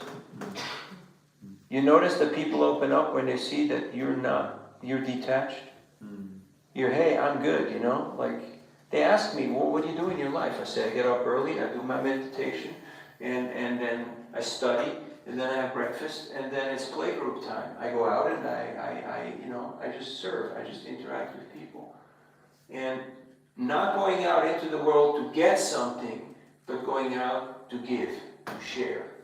Then you're in a position of strength. That's why Prabhupada criticized the Indians. He said, all of you came here to make money. All of you came here to get something. I came here to give something. I'm in a position of strength. You're in a position of weakness. So you have to understand how the power structure works. And not that we're exploiting it, but you have to be detached. Why does Krishna have all the girls? Any idea? Because he's the renouncist. He's the most detached. He's out in the Rama. He's complete in himself. He doesn't need anybody. And by the way, they're all his expansions anyway. We're all parts and parcels of Krishna. But Krishna is not campaigning for being God. So detachment is very powerful. That's why it's one of the bhagas, one of the opulences. And if a person is truly detached, it's attractive. People feel, yes, this is a quality, this is a person that I can trust, this is a person who I can believe, because I can see they're selfless. So if I'm not completely detached, but I think that, okay, Srila Prabhupada, it was dear to him that books are distributed, should I think that, okay, let me try to learn, or should I think that I'm too offensive No. and just don't do it? Oh, I'm too offensive. I can't even chant Hare Krishna. I can't even live with devotees. I can't even say Krishna because otherwise I'll commit offense. Sometimes do you meet Indians who say, no, I can't touch this book. I ate non-veg today. Yeah. And I say, okay, right now, look here. Now you just touched it. It's okay. It's fine. All right? It's good. Don't worry about it. So people have all these superstitions and all these excuses. It's like a kid who says, I can't get into the shower. I'm too dirty. You get it? I can't get into the shower because I'm too dirty. Well, brilliant logic, right? Not really. Now, of course, we're not pure, we're not knowledgeable, we're not austere. I'm speaking for myself. But I know someone who is. I'm serving someone who is. Prabhupada said, I don't have all the answers, but I know Krishna has. And I'm serving Krishna. And that's why, because we are following the perfect, that's why we become empowered. So we cultivate that understanding. Yeah, absolutely. Absolutely. Who ever started out from the platform of perfection? Very few. We got very few people who are, eternally liberated souls. Sorry, no offense to anyone. I don't mean to disappoint you. You may have thought you're already there, but sorry to, be the bearer of these. Any other reflections or discussions? Nice mind map. Okay, I hope you got something out of this. Yes, we're wrapping up. Yeah, I just want to ask. Last orders. Yeah, because you said 9 minutes. we don't need the money. Yes. But this is more like, should our mindset be that we are not attached to the money? But this is not what we should say to the people, right? That we don't need their money. Or should No, you should tell them. Yes? Yeah, you can tell them. But then they are like, okay, then I give just €1 if you don't need No. It's not like that. It's like, I personally don't need your money. I'm fine, I'm not homeless. I'm not in want. But this is something very valuable, and this is a very important cause. And people should show their appreciation by their contribution. So it's not like you have to say this. It was just a mantra, it's just like the mood that we're not going out there to collect money. Because otherwise, if people see the dollar or the euro signs in your eyes, then it's like game over, They're like, oh, it's just another salesperson who's trying to say anything to make a buck, to sell a product. But that's not the case. In fact, we're willing to give. I give out plenty of books for free. If I see a student is interested, is sincere, they don't have money, I say give 1 coin, any coin, but you gotta give something. Sometimes they have nothing. Okay, you give your time, your attention, your sincerity, that's also something. So, but you have to give something. And Krishna will tell you when to give out a book for free. I give him a small book, not Gita. And then don't worry, Krishna is giving it back to you, manyfold. There will be so many people who just walk up to you and just hand you money. And no, I already got the books, it's good, great work, keep on doing that. I'm like, what for, They're happy. They don't want more, they just want to support you. And just want to support the cause. But you gotta be detached. Yes. Krishna will give you the world. And if you're attached, oh, whoa, it's all disappearing, you know? It's all going away. So don't be a miser, don't be stingy. My first Sankirtan leader, Rohini Sudha Prabhu, he bought me my first watch, he bought us our clothes, he was taking care of us like a mother and a father. He was our good uncle. We had so much fun with him. He said, you know, don't be a cheapskate, you know? We can't afford to buy cheap. Get quality equipment, get quality things. Because it has to be sustainable. You have to be able to do this for a long time. You can't run on a, you know, with mediocre or substandard facility. Of course, initially you have to do with what you got. It's not that you have to waste and be extravagant, but it's just the point that you made. I always appreciated that.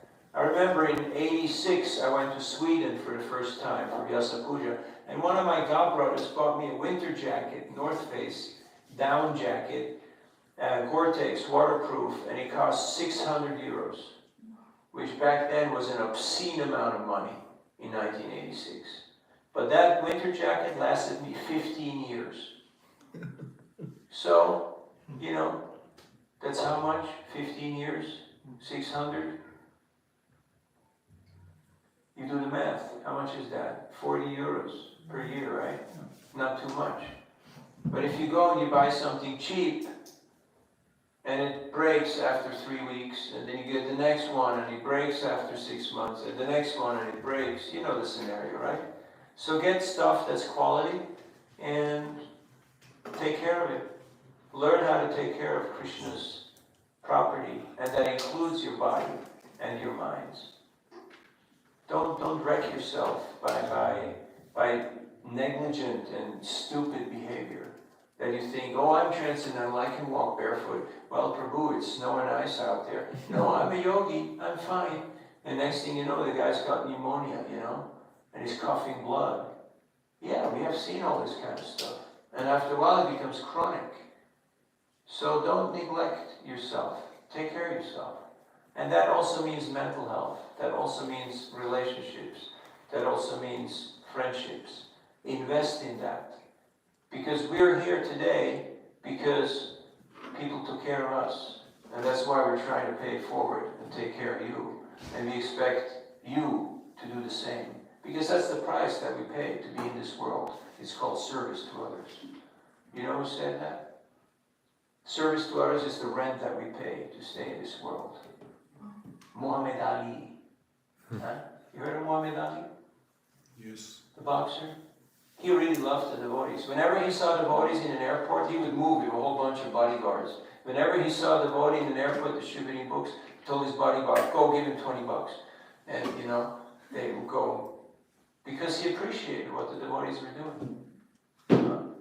So, take care of yourself. It's a long game. It's not just 1 week or 1 month or 1 year or a decade. It's a lifetime of Krishna consciousness. We got to have a cradle-to-grave approach.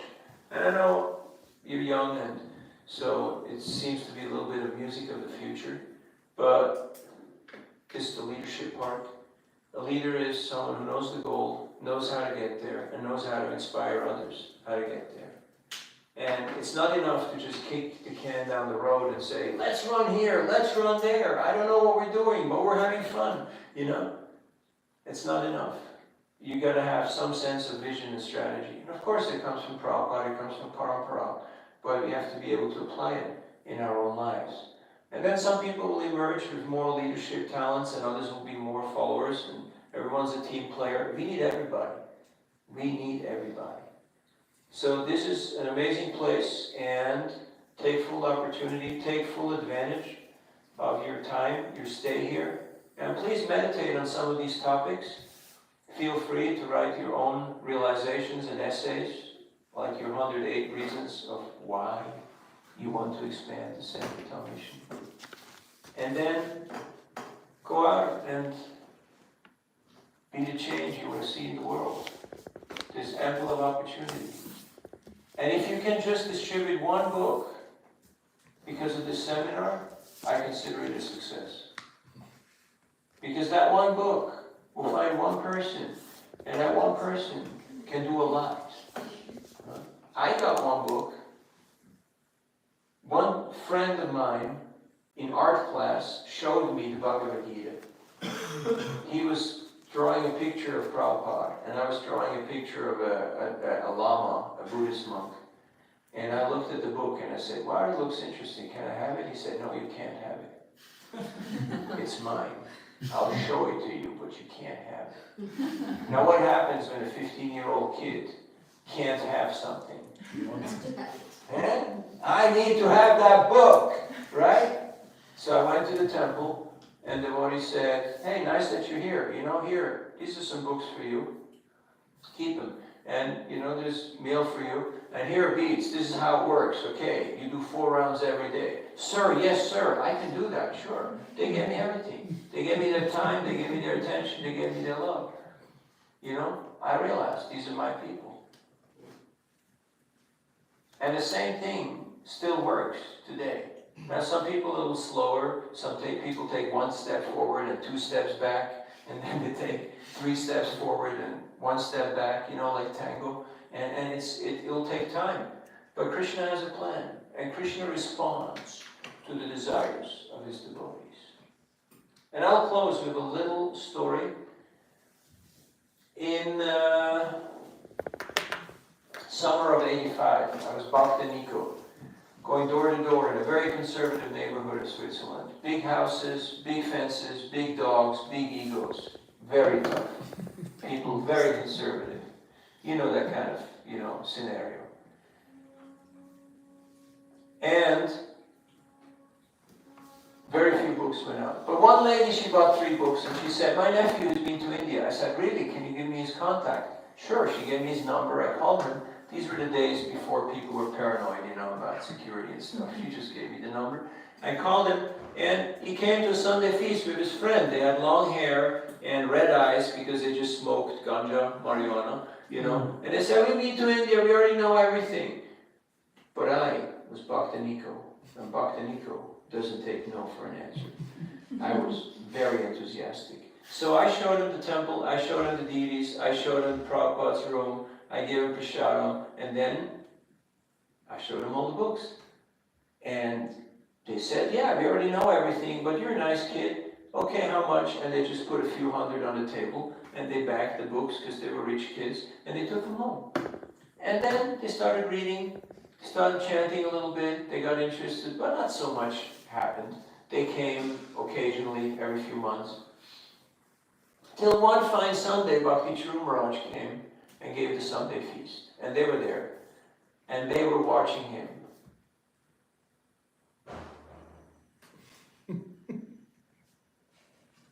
This is our guru. We're a bunch of idiots. We need to get serious. So they changed their lives. They made their home a temple. And they started doing programs. From those programs, more than 20 people got initiated by Bhakti Churu Maharaj. And from there on it expanded. You know the domino effect? You know dominoes? You ever played domino? Those little things? Yeah? So, and then on it expands. So, it's not me, it's the potency of Prabhupada's books. So the process works. The question is just, am I willing to be an instrument of Krishna's compassion? Am I willing to be a team player? Krishna will empower us to the degree of our surrender. And we're learning selfless love. We're learning bhakti through this cooperation. So thank you for taking part in this Hare Krishna experiment and giving your time.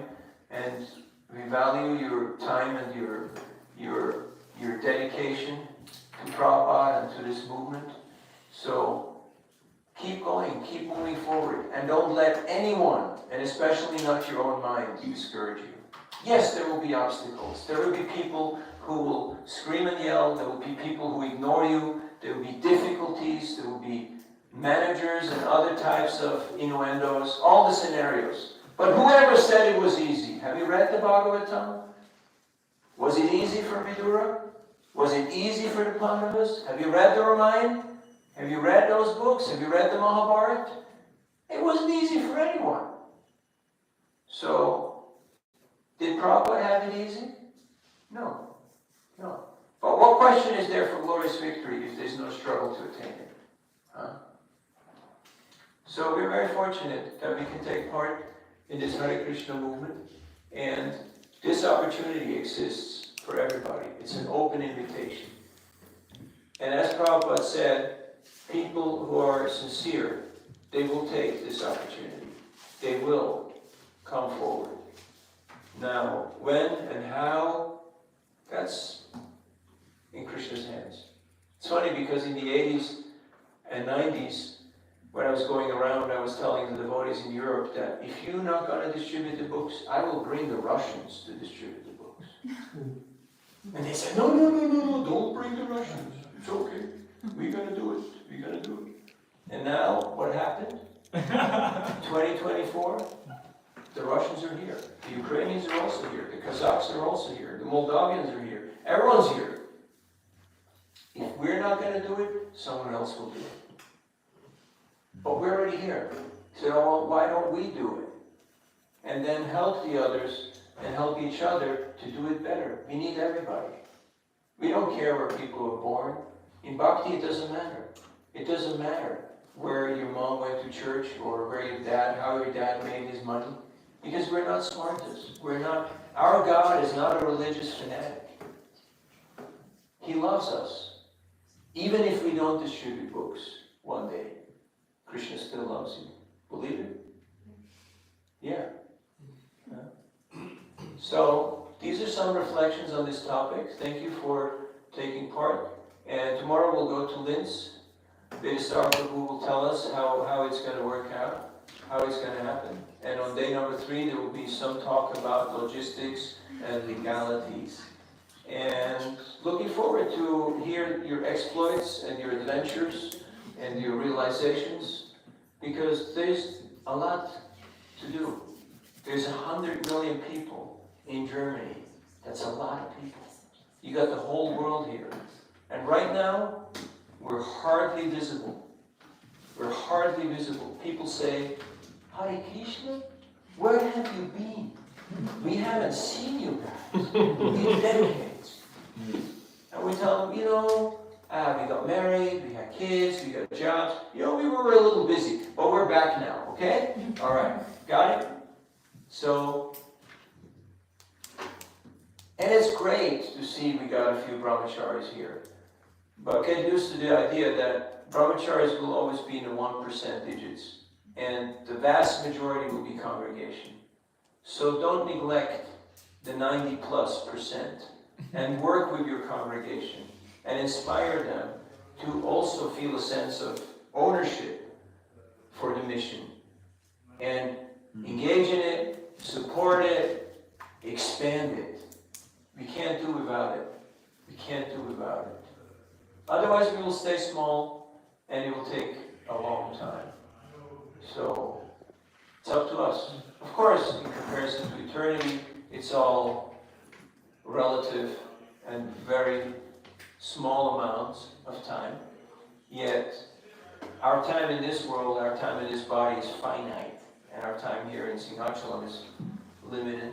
So, we should make the best use of our time. You can see how Prabhupada, how Bhaktisiddhanta, how Bhaktivinoda, all our acharyas were very organized. They were very meticulous with their time, with their resources. Misuse of bad bhakti. Yeah, they were not wasteful. Prabhupada used to take the envelopes of the letters that he got, and he used to open up the envelope, and he used to use it as note paper, He would write on the inside of the envelopes. He wouldn't just throw it in the trash. He wouldn't tolerate if lights were on or taps were dripping. Prabhupada was very conscientious. Because first you have to be conscious before you can be Krishna conscious.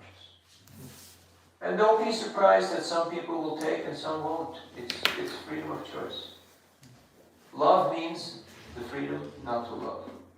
That's part of it. And that's what Krishna has given to each and every living entity. And if we choose to give our attention, our love to Krishna. That's our greatest gift. That's our way of how to show Krishna our love, our appreciation. Thank you very much. All goes to Srila Prabhupada. Harinam Sankirtan ki jai. Jai. Gaur Bhakta Vrinda ki jai. Jai.